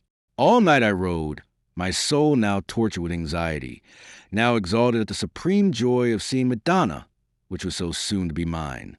I was at the gates of Pesaro before matins, and within the Palazzo Sforza ere its inmates had broken their fast. The Lord Filippo welcomed me with certain effusion, chiding me for my long absence and the ingratitude it seemed to indicate, and never dreaming by what summons I was brought back. You are well returned, he told me in conclusion. We shall need you soon to write an epithalamium. You are to be wed, magnificent? Quoth I at last, at which he laughed consumedly. Nay, we shall need the song for my sister's nuptials. She is to wed the Lord Ignacio Borgia before Christmas. A lofty theme, I answered with humility, and one that may well demand resources nobler than those of my poor pen. Then get you to work at once upon it. I will have your chamber prepared. He sent for a seneschal, a person, like most of the servants at the palace, strange to me, and he gave orders that I should be sumptuously lodged. He was grown more splendid than ever in the prosperity that seemed to surround him here at Pesaro. In this palace it had undergone such changes and been so enriched during the past 2 years as to go near defying recognition. When the seneschal had shown me to the quarters he had set apart for me, I made bold to make inquiries concerning Madonna Paola. "She is in the garden, illustrious," answered the seneschal, deeming me, no doubt, a great lord from the respect which Filippo had indicated should be shown me.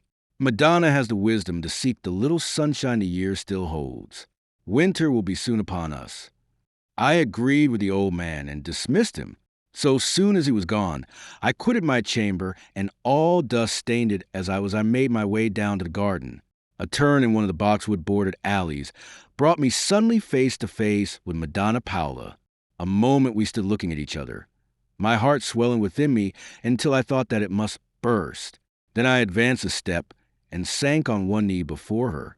"You sent for me, Madonna." "I am here." There was a pause, and when presently I looked up into her blessed face, I saw a smile of infinite sorrow on her lips, blending oddly with the gladness that shone from her sweet eyes. "You faithful one," she murmured at last. "Dear Lazaro, I did not look for you so soon. Within an hour of your messenger's arrival, I was in the saddle, nor did I pause until I had reached the gates of Pesaro. I am here to serve you to the utmost of my power, Madonna, and the only doubt that assails me is that my power may be all too small for the service that you need." "Is its nature known to you?" she asked in wonder. Then, ere I had answered, she bade me rise, and with her own hand assisted me. "I have guessed it," answered I, "guided by such scraps of information as from your messenger I gleaned. It concerns, unless I err, the Lord Ignacio Borgia." "Your wits have lost nothing of their quickness," she said with a sad smile, "and I doubt me you know all. The only thing I did not know your brother has just told me, that you are to be wed before Christmas. He has ordered me to write your epithalamium." She drew into step beside me, and we slowly paced the alley side by side, and, as we went, withered leaves overhead, and withered leaves to make a carpet for our fret. She told me in her own way more or less what I have set down, even her brother's self-seeking share in the transaction that she dubbed hideous and abhorrent. She was little changed, this winsome lady in the time that was sped. She was in her 21st year, but in reality she seemed to me no older than she had been on that day when first I saw her arguing with her grooms upon the road to Cagley. And from this I reassured myself that she had not been fretted overmuch by the absence of the Lord Giovanni. Presently she spoke of him and of her plighted word which her brother and those supple gentlemen of the house of Borgia were inducing her to dishonor. Once before, in a case almost identical, when all seemed lost, you came, as if heaven directed, to my rescue. This it is that gives me confidence in such aid as you might lend me now. Alas, Madonna, I sighed, but the times are sorely changed and the situations with them. What is there now that I can do?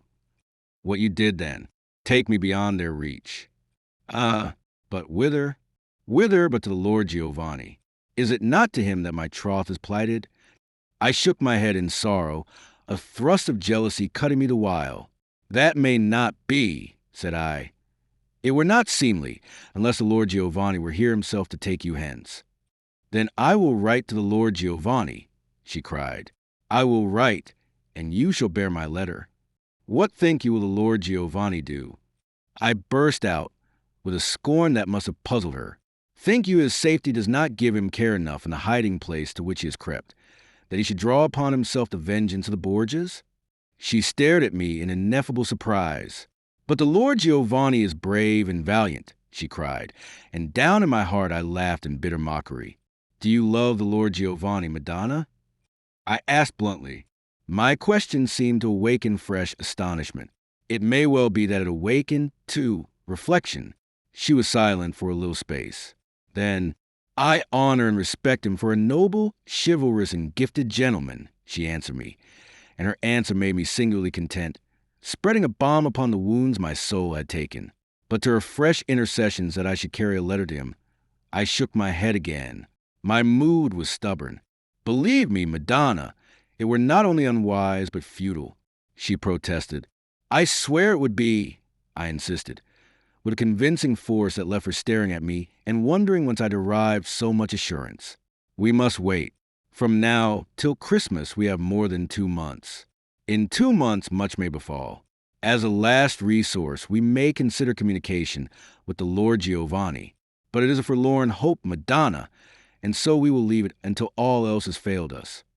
She brightened at my promise that at least if other measures proved unavailing, we should adopt that course, and her brightening flattered me, for it bore witness to the supreme confidence she had in me.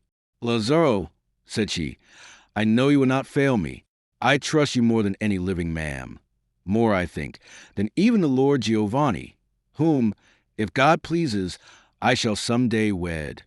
Thanks, Madonna mia, I answered, gratefully indeed. It is a trust that I shall ever strive to justify. Meanwhile, have faith and hope and wait. Once before, when, to escape the schemes of her brother who would have wed her to the Lord Giovanni, she had appealed to me, the counsel I had given her had been much the same as that which I gave her now. At the irony of it, I could have laughed had any other been in question but Madonna Paula, this tender white flower of quince that was like to be rudely wilted by the ruthless hands of scheming men. Chapter 12. The Governor of Cesena. That night I would have supped in my own quarters, but that Filippo sent for me and bade me join him and swell the little court he kept. At times, I believe he almost thought that he was a true lord of Pesaro, an opinion that may have been shared by not a few of the citizens themselves. Certainly, he kept a greater state, and was better housed than the Duke of Valentino as governor. It was a jovial company of perhaps a dozen nobles and ladies that met about his board, and Filippo bade his servants lay for me beside him. As we ate, he questioned me touching the occupation that I had found during my absence from Pesaro. I used the greatest frankness with him, and answered that my life had been partly a peasant's, partly a poet's. Tell me what you wrote. He bade me, his eyes resting on my face with a new look of interest, for his love of letters was one of the few things about him that was not affected. A few novelli, dealing with court life, but chiefly verses, answered I. And with these verses, what have you done? I have them by me, illustrious, I answered. He smiled, seemingly well pleased. You must read them to us, he cried. If they rival that epic of yours, which I have never forgotten, they should be worth hearing. And presently, supper being done, I went at his bidding to my chamber for my precious manuscripts, and returning, I entertained the company with the reading of a portion of what I had written. They heard me with an attention that might have rendered me vain had my ambition really lain in being accounted a great writer, and when I paused now and again, there was a murmur of applause and many a pat on the shoulder from Filippo whenever a line, a phrase, or a stanza took his fancy. I was perhaps too absorbed to pay any great attention to the impression my verses were producing, but presently, in one of my pauses, the Lord Filippo startled me with words that awoke me to a sense of my imprudence. Do you know, Lazzaro, of what your lines remind me in an extraordinary measure? Of what, Excellency? I asked politely, raising my eyes from my manuscript. They chanced to meet the glance of Madonna Paula. It was riveted upon me, and its expression was one I could not understand. Of the love songs of the Lord Giovanni Sforza, answered he, they resemble those poems infinitely more than they resemble the epic you wrote 2 years ago.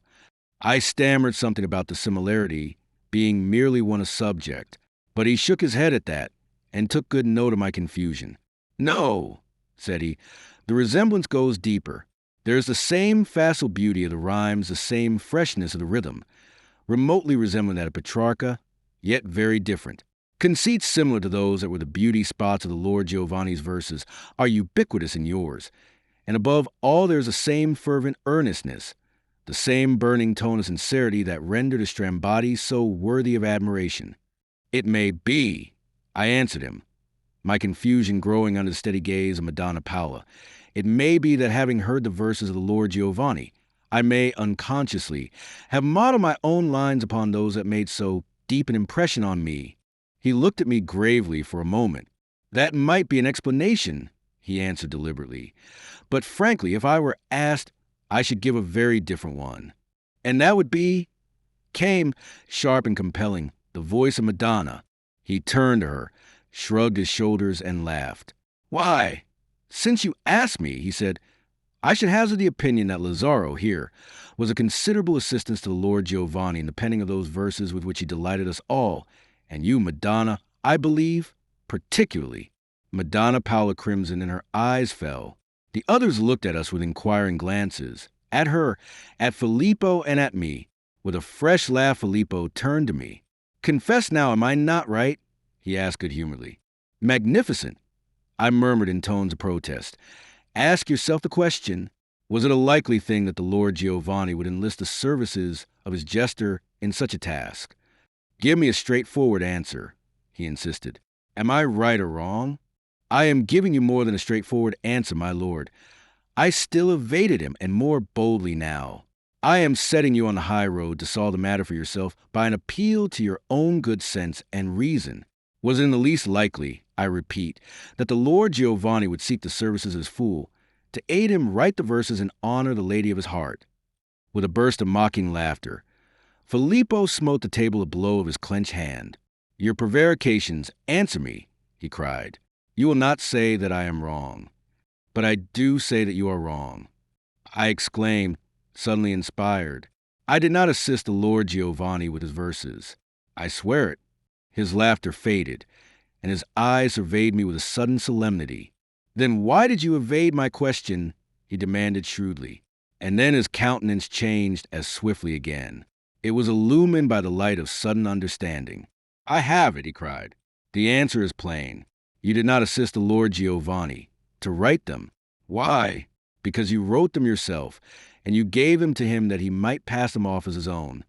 It was a merciful thing for me that the whole company fell into a burst of laughter and applauded Filippo's quick discernment, which they never doubted. All talked at once, and 100 proofs were advanced in support of Filippo's opinion. The Lord Giovanni's celebrated dullness of mind, amounting almost to stupidity, was cited, and they reminded one another of the profound astonishment with which they had listened to the compositions that had suddenly burst from him. Filippo turned to his sister, on whose pale face I saw it written that she was as convinced as any there, and my feelings were those of a dastard who has broken faith with the man who trusted him.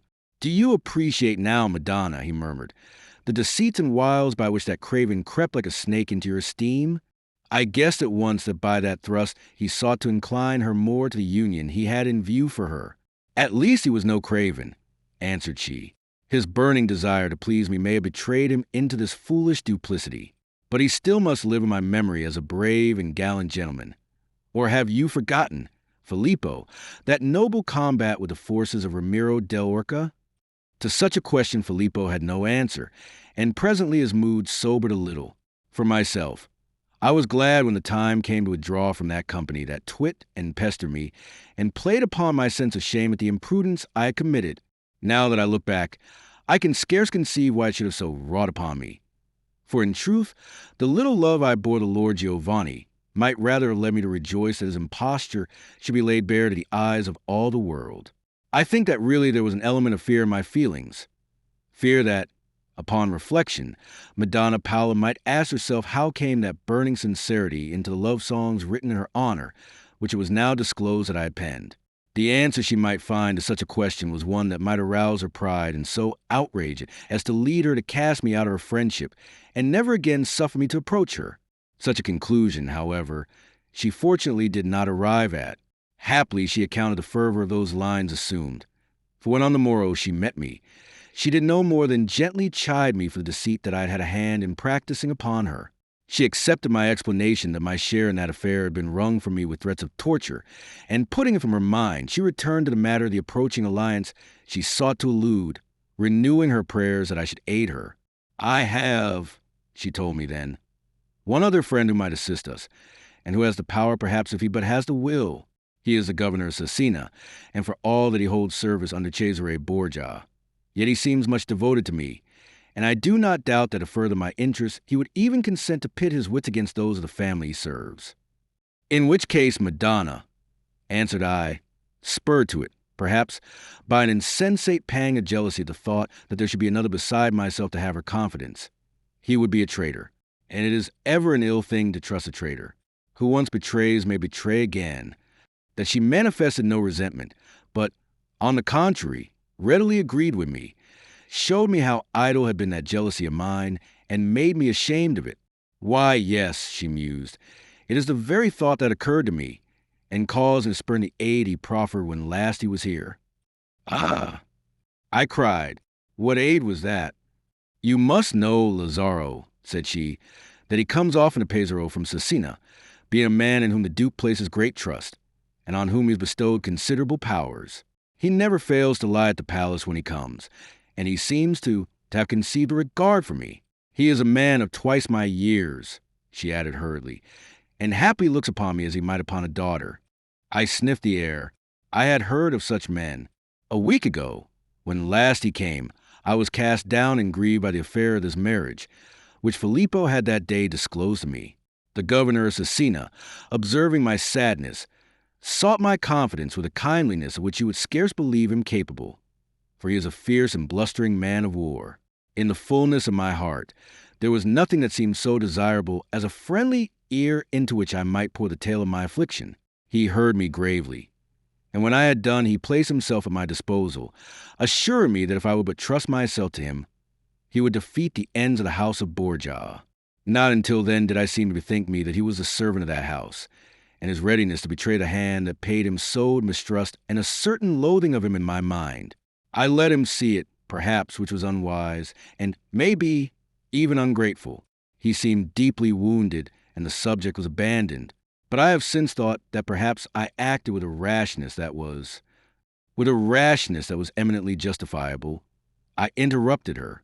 You could not have been better advised than to have mistrusted such a man. But touching this same governor of Cesena, there was a fine surprise in store for me.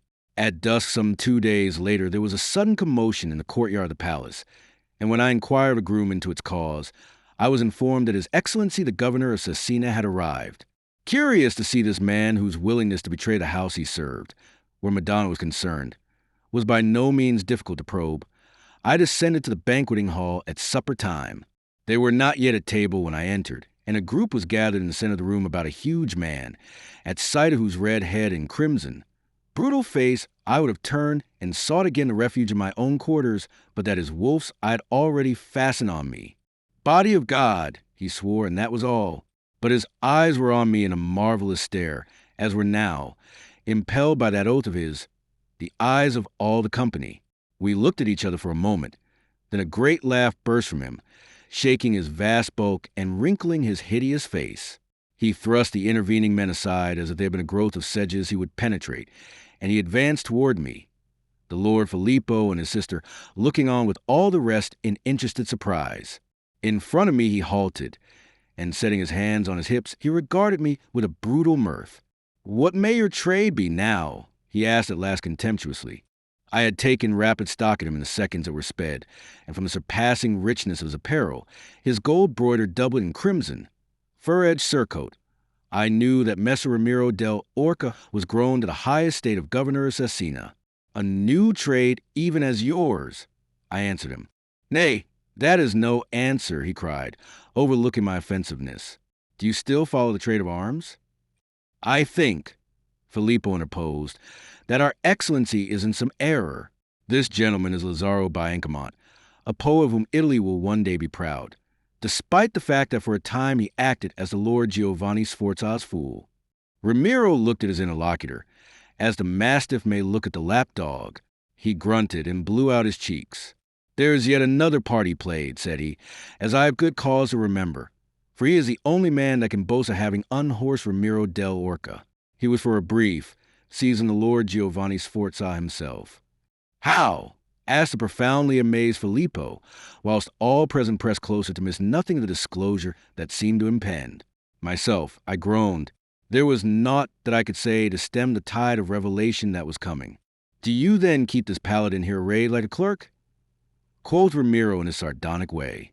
"And can it be that the secret of his feat of arms has been guarded so well that you are still in ignorance of it?" Filippo's wits worked swiftly, and swiftly they pieced together the hints that Ramiro had let fall. "You will tell us," said he, "that the fight in the streets of Pesaro, in which your Excellency's party suffered defeat, was led by Biancamont in the armor of Giovanni Sforza?" Ramiro looked at him with that displeasure with which the jester visits the man who, by anticipation, robs a story of its points. "It was known to you," growled he. "Not so. I have but learned it from you, but it no wise astonishes me." And he looked at his sister, whose eyes devoured me, as if they would read in my soul whether this thing were indeed true. Under her eyes, I dropped my glance like a man ashamed at hearing a disgraceful act as paraded. Had it indeed been the Lord Giovanni, he had been dead that day, laughed Ramiro grimly. Indeed, it was nothing but my astonishment at sight of the face I was about to stab, after having broken the fastenings of his visor that stayed my hand for long enough to give him the advantage. "But I bear you no grudge for that," he ended, turning on me with a ferocious smile, "nor yet for that other trick by which, as Boccadoro the fool, you bested me. I am not a sweet man when thwarted, yet I can admire wit and respect courage. But see to it," he ended, with a sudden and most unreasonable ferocity, his visage empurpling if possible still more, "see to it that you pit neither that courage nor that wit against me again. I have heard the story of how you came to be fool at the court of Pesaro. Cecina is a dull place, and we might enliven it by the presence of a jester of such nimble wits as yours." He turned without awaiting my reply, and strode away to take his place at table, whilst I walked slowly to my accustomed seat and took little part in the conversation that ensued, which, as you may imagine, had me and that exploit of mine for scope. Anon an elephantine trumpeting of laughter seemed to set the air a-quivering. Ramiro was lying back in his chair a prey to such a passion of mirth that it swelled the veins of his throat and brow until I thought that they must burst, and, for my soul, I hoped they would. Adown his rugged cheeks 2 tears were slowly trickling. The Lord Filippo, as presently transpired, had been telling him of the epic I had written in praise of the Lord Giovanni's prowess. Naught would now satisfy that ogre, but he must have the epic read, and Filippo, who had retained a copy of it, went in quest of it, and himself read it aloud for the delight of all assembled and the torture of myself, who saw in Madonna Paola's eyes that she accounted the deception I had practiced on her a thing beyond pardon. Filippo had a taste for letters, as I think I have made clear, and he read those lines with the same fire and fervor that I myself had breathed into them 2 years ago. But instead of the rapt and breathless attention with which my reading had been attended, the present company listened with a smile, whilst ever and anon a short laugh or a quiet chuckle would mark how well they understood tonight the subtle ironies which had originally escaped them. I crept away, sick at heart, while they were still making sport over my work, cursing the Lord Giovanni, who had forced me to these things, and my own mad mood that had permitted me in an evil hour to be so forced. Yet my grief and bitterness were little things at night, compared with what Madonna was to make them on the morrow. She sent for me betimes, and I went in fear and trembling of her wrath and scorn. How shall I speak of that interview? How shall I describe the immeasurable contempt with which she visited me, and which I felt was perhaps no more than I deserved? "Messer Biancamont," said she coldly, "I have ever accounted you my friend, and disinterested the motives that inspired a heart seemingly noble to do service to a forlorn and helpless lady. It seems that I was wrong, that the indulging of a warped and malignant spirit was the inspiration you had to appear to befriend me. Madonna, you are over cruel." I cried out, wounded to the very soul of me. "Am I so?" she asked, with a cold smile upon her ivory face. "Is it not rather you who were cruel? Was it a fine thing to do to trick a lady into giving her affection to a man for gifts which he did not possess? You know in what manner of regard I held the Lord Giovanni Sforza, so long as I saw him with the eyes of reason and in the light of truth.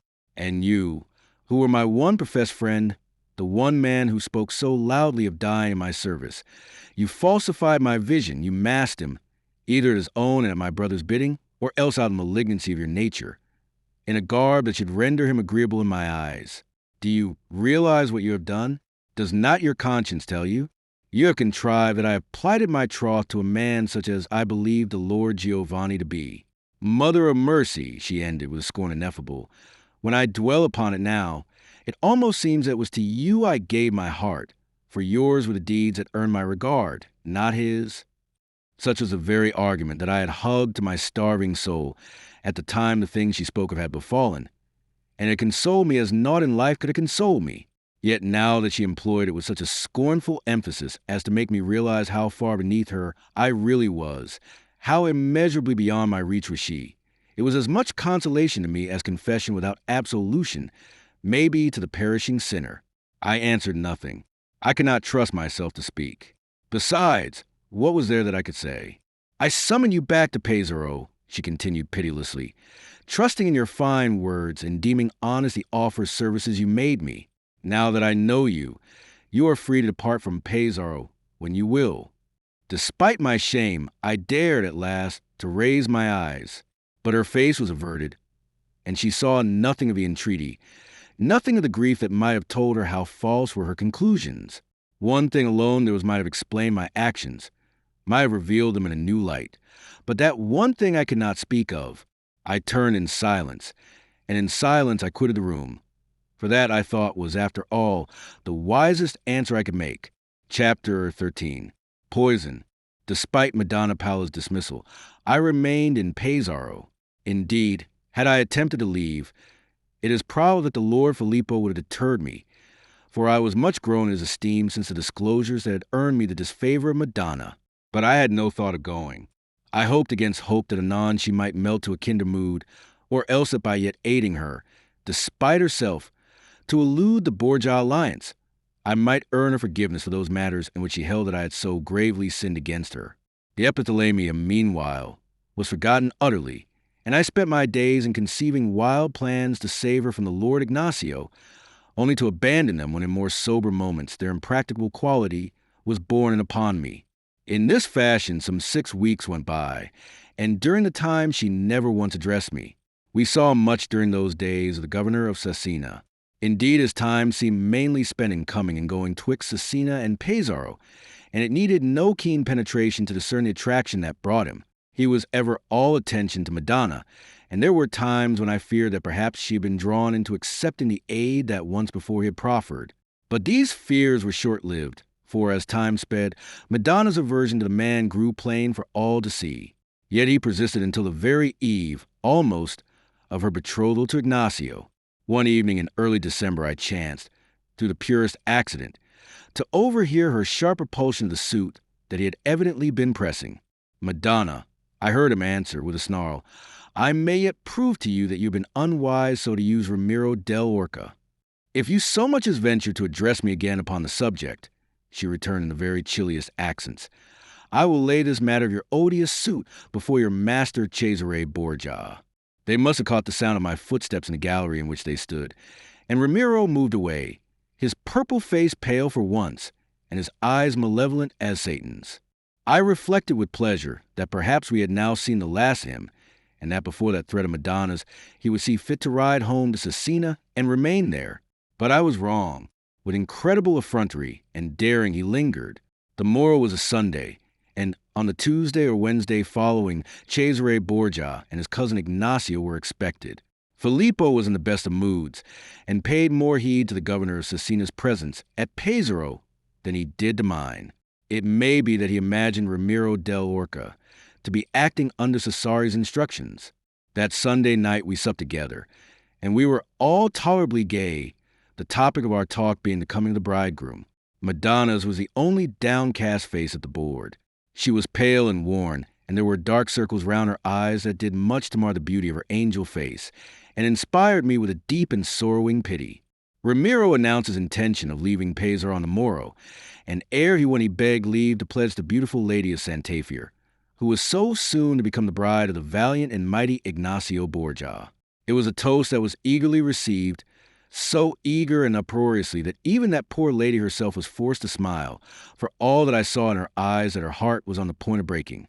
I remember how, when we had drunk, she raised her goblet, a beautiful chase cup of solid gold, and drank herself in acknowledgment, and I remember, too, how, chancing to move my head, I caught a most singular, ill-omened smile upon the coarse lips of Messer Ramiro. At the time I thought it no more, but in the morning when the horrible news that spread to the palace gained my ears, that smile of Ramiro del Orca recurred to me at once. It was from the seneschal of the palace that I first heard that tragic news. I had but risen, and I was descending from my quarters, when I came upon him, his old face white as death, a palsy in his limbs. "Have you heard the news, Ser Lazaro?" he cried in quavering voice. The news of what? I asked, struck by the horror in his face. Madonna Paula is dead, he told me with a sob. I stared at him in speechless consternation, and for a moment I seemed forlorn of sense and understanding. Dead. I remember whispering, "What is it you say?" And I leaned forward towards him, peering into his face. "What is it you say?" "Well, may you doubt your ears," he groaned. "But, Virgin Santissima, it is the truth. Madonna Paula, that sweet angel of God, lies cold and stiff. They found her so this morning." "God of heaven!" I cried out, and leaving him abruptly, I dashed down the steps, scarce knowing what I did, acting upon an impulsive instinct that was as irresistible as it was unreasoning. I made for the apartments of Madonna Paula. In the antechamber, I found a crowd assembled, and on every face was pallid consternation written. Of my own countenance, I had a glimpse in a mirror as I passed. It was ashen, and my hollow eyes were wild as a madman's. Someone caught me by the arm. I turned. It was the Lord Filippo, pale as a rest, his affectations all fallen from him, and the man himself revealed by the hand of an overwhelming sorrow.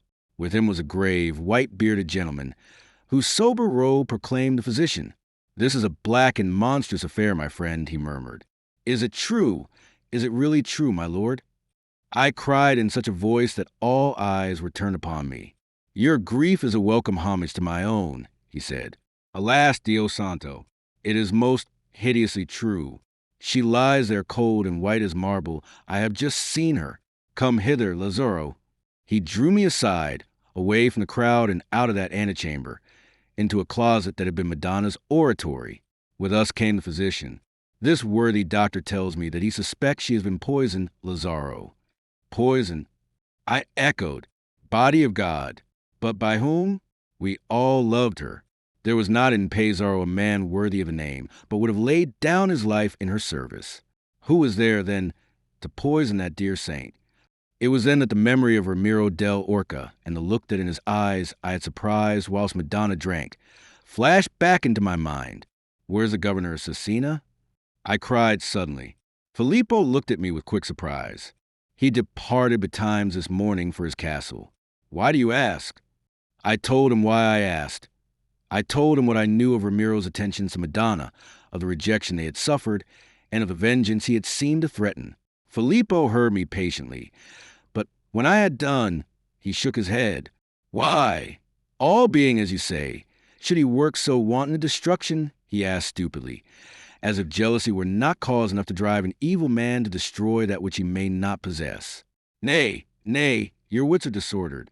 You remember that he looked at Madonna while she drank, and you construe that into a proof that he had poisoned the cup she drank from. But then it is probable that we all looked at her in that same moment, but not with such eyes as his. I insisted. "Could he have administered the poison with his own hands?" asked the doctor gravely. "No," said I. "That were a difficult matter. But he might have bribed a servant to drop a powder in her wine." "Why, then," said he, "it should be an easy thing to find the servant. Do you chance to remember who served the wine?" "I remember," answered Filippo readily. "Let the man be questioned. Let him be racked if necessary. Thus shall you probably arrive at a true knowledge, thus discover under whose directions he was working. It was the only thing to do, and Filippo sent me about it there and then, telling me the servant in question was a Venetian of the name of Zabatello. If confirmation had been needed that this fellow had been the tool of the poisoner, there was no reason to suppose that he would have done the thing to have served any ends of his own. That confirmation I had upon discovering that Zabatello was fled from Pesaro, leaving no trace behind him. Men were sent out by the Lord Filippo in every direction to endeavor to find the rogue and bring him back. Whether they caught him or not seemed, after all, a little thing to me. She was dead. That was the one all-absorbing, all-effacing fact that took possession of my mind, blotting out all minor matters that might be concerned with it. Even the now assured fact that she had been poisoned was a thing that found little room in my consideration on that day of my burning grief. She was dead, dead, dead. The hideous phrase boomed again and again through my distracted mind. Compare with that overwhelming catastrophe, what signified to me the how or why, or when she had died. She was dead, and the world was empty. For hours I sat on the rocks, alone by the sea, on that stormy day of December, and I indulged my grief where no prying eyes could witness it, amid the solitude of wild and angry nature, and the moan and thud with which the great waves hurled themselves against the base of black rock on which I was perched afforded but a feeble echo of the storm that raged and beat within my desolated soul. She was dead, dead, dead. The waves seemed to shout it as they leapt up and spattered me with brine. The wind now moaned it piteously, now shrieked it fiercely as it scud by, wrapping its invisible coils about me, and seeming intent on tearing me from my resting place.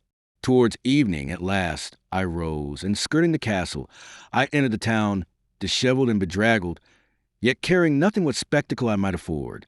And presently a grim procession overtook me, and at sight of the black, cowled and visored figures that advanced in the lurid light of their wax torches, I fell on my knees there in the street, and so remained, my knees deep in the mud, my head bowed, until her sainted body had been borne past. None heeded me. They bore her to San Domenico, and thither I followed presently, and in the shadow of one of the pillars of the aisle I crouched whilst the monks chanted their funereal psalms. The singing ended. The friars departed, and presently those of the court and the sightseers from the streets began to leave the church. In an hour I was alone with the beloved dead, and there on my knees I stayed, and whether I prayed or blasphemed during that horrid hour, my memory will not let me say. It may have been toward the third hour of night, when at last I staggered up, stiff and cramped from my long kneeling on the cold stone. Slowly, in a half-dazed condition, I moved down the aisle and gained the door of the church. I essayed to open it. It resisted my efforts, and then I realized that it was locked for the night. The appreciation of my position afforded me not the slightest dismay. On the contrary, I think my feelings were rather of relief. I had not known whither I should repair. So distraught was my mood, and now chance had settled the matter for me by decreeing that I should remain. I turned and slowly I paced back until I stood beside the great black catafalque, at each corner of which a tall wax taper was burning. My footsteps rang with a hollow sound through the vast, gloomy spaces of that cold, empty church. My very breathing seemed to find an echo in it. But these were not things that occupied my mind in such a season, no more than was the icy cold by which I was half-numbed, yet of which I seemed to remain unconscious in the absorbing anguish that possessed me. Near the foot of the bier there was a bench, and there I sat me down, and resting my elbows on my knees, I took my disheveled head between my frozen hands. My thoughts were all of her whose poor murdered clay was there encased above me. I reviewed, I think, each scene of my life where it had touched on hers. I evoked every word she had addressed to me since first I had met her on the road to Cagley. And anon my mood changed, and from cold and frozen that it had been by grief, it grew ablaze with the fire of anger and the lust to wreak vengeance upon him that had brought her to this condition. Let Filippo fear to move without proofs. Let him doubt such proofs as I had set before him, and deem them over-slender to warrant action.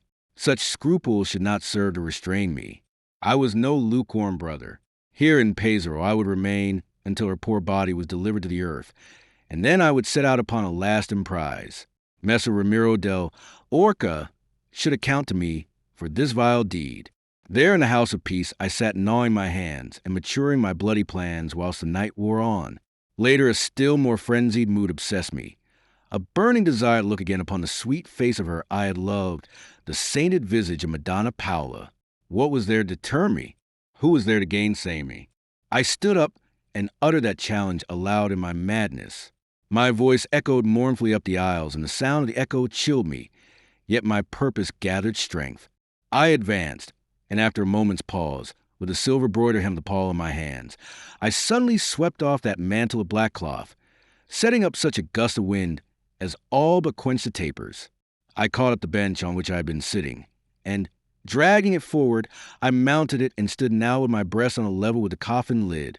I laid hands on it and found it unfastened. Without thought or care of how I went about the thing, I raised it and let it crash over the ground. It fell on the stone flags with a noise like that of thunder, which boomed and reverberated along the gloomy vault above. A figure, all in purest white, lay there under my eyes, the face covered by a veil. With deepest reverence and a prayer to her sainted soul to forgive the desecration of my loving hands, I tremblingly drew that veil aside. How beautiful she was in the calm peace of death. She lay there like one gently sleeping, the faintest smile upon her lips, and as I looked, it seemed hard to believe that she was truly dead. Why? Her lips had lost nothing of their color. They were as rosy red, or nearly so, as ever I had seen them in life. How could this be? The lips of the dead are wont to put on a livid hue. I stared a moment, my reverence and grief almost effaced by the intensity of my wonder. This face, so ivory pale, wore not the ashen aspect of one that would never wake again. There was a warmth about that pallor, and then I caught my nether lip in my teeth until it bled, and it is a miracle that I did not scream, seeing how overwrought was my condition, for it seemed to me that the draperies on her bosom had slightly moved, a gentle, almost imperceptible heave as if she breathed. I looked, and there it came again. God, into what madness was I come that my eyes could so deceive me? It was a draught that stirred the air about the church and blew great shrouds of wax adown the taper's yellow sides. I manned myself to a more sober mood and looked again, and now my doubts were all dispelled. I knew that I had mastered any errant fancy, and that my eyes were grown wise and discriminating, and I knew, too, that she lived. Her bosom slowly rose and fell. The color of her lips, the hue of her cheeks confirmed the assurance that she breathed. The poison had failed in its work. I paused a second yet to ponder. That morning her appearance had been such that the physician had been deceived by it, and had pronounced her cold. Yet now there were these signs of life. What could it pretend but that the effects of the poison were passing off, and that she was recovering? In the wild madness of joy that sent the blood drumming and beating through my brain, my first impulse was to run for help. Then I bethought me of the closed doors, and I realized that no matter how I shouted, none would hear me. I must succor her myself as best I could, and meanwhile she must be protected from the chill air of that December night in that church that was colder than the tomb. I had my cloak, a heavy, serviceable garment, and if more were needed, there was the pall which I had removed and which lay in a heap about the legs of my bench. I leaned forward, and passing my hand under her head, I gently raised it. Then slipping it downwards, I thrust my arm after it until I had her round the waist in a firm grip. Thus I raised her from the coffin, and the warmth of her body on my arm, the ready, supple bending of her limbs, were so many added proofs that she was not dead. Gently and reverently I lifted her in my arms, an intoxication of holy joy pervading me, and the prayers falling faster from my lips than ever they had done since, as a lad, I had recited them at my mother's knee. A moment I laid her on the bench, whilst I divested myself of my cloak. Then suddenly I paused and stood listening, holding my breath. Steps were advancing towards the door. My first impulse was to rush forward and call to those who came, shouting my news and imploring their help. Then a sudden, an almost instinctive suspicion caught and chilled me. Who was it came at such an hour? What could any man seek in the church of San Domenico at dead of night? Was the church indeed their goal, or were they but passers-by? That last question went not long unanswered. The steps came nearer, whilst I stood appalled, my skin ruffling like a dog's. They halted at the door. Something heavy hurtled against it. A voice, the voice of Ramiro del Orca, I knew it upon the instant, reached my ears which concentration had rendered supercute. "It is locked, Baldassare. Get out those tools of yours and force it." My wits were working now at fever pace. It may be that I am swift of thought beyond the ordinary man, or it may be that what then came to me was either a flash of inspiration or the conclusion to which I leapt by instinct. But in that moment the whole plot of Madonna's poisoning was revealed to me. Poison she had been. Aye, but by some drug that did but produce for a little while the outward appearance of death, so truly simulated as to deceive the most experienced of doctors. I had heard of such poisons, and here, in very truth, was one of them at work. His vengeance on her for her indifference to his suit was not so clumsy and primitive as that of simply slaying her.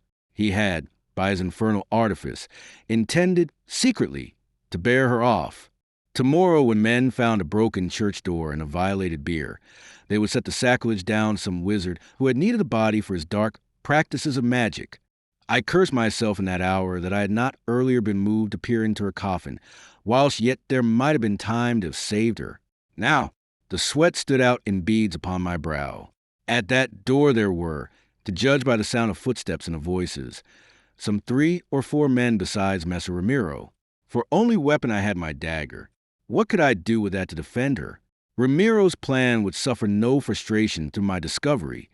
When tomorrow the sacrilege was discovered, the cold body of Lazaro Biancamont lying beside the desecrated bier would be but an item in the work of profanation. They would find an item that nowise would modify the conclusion to which I anticipated they would come.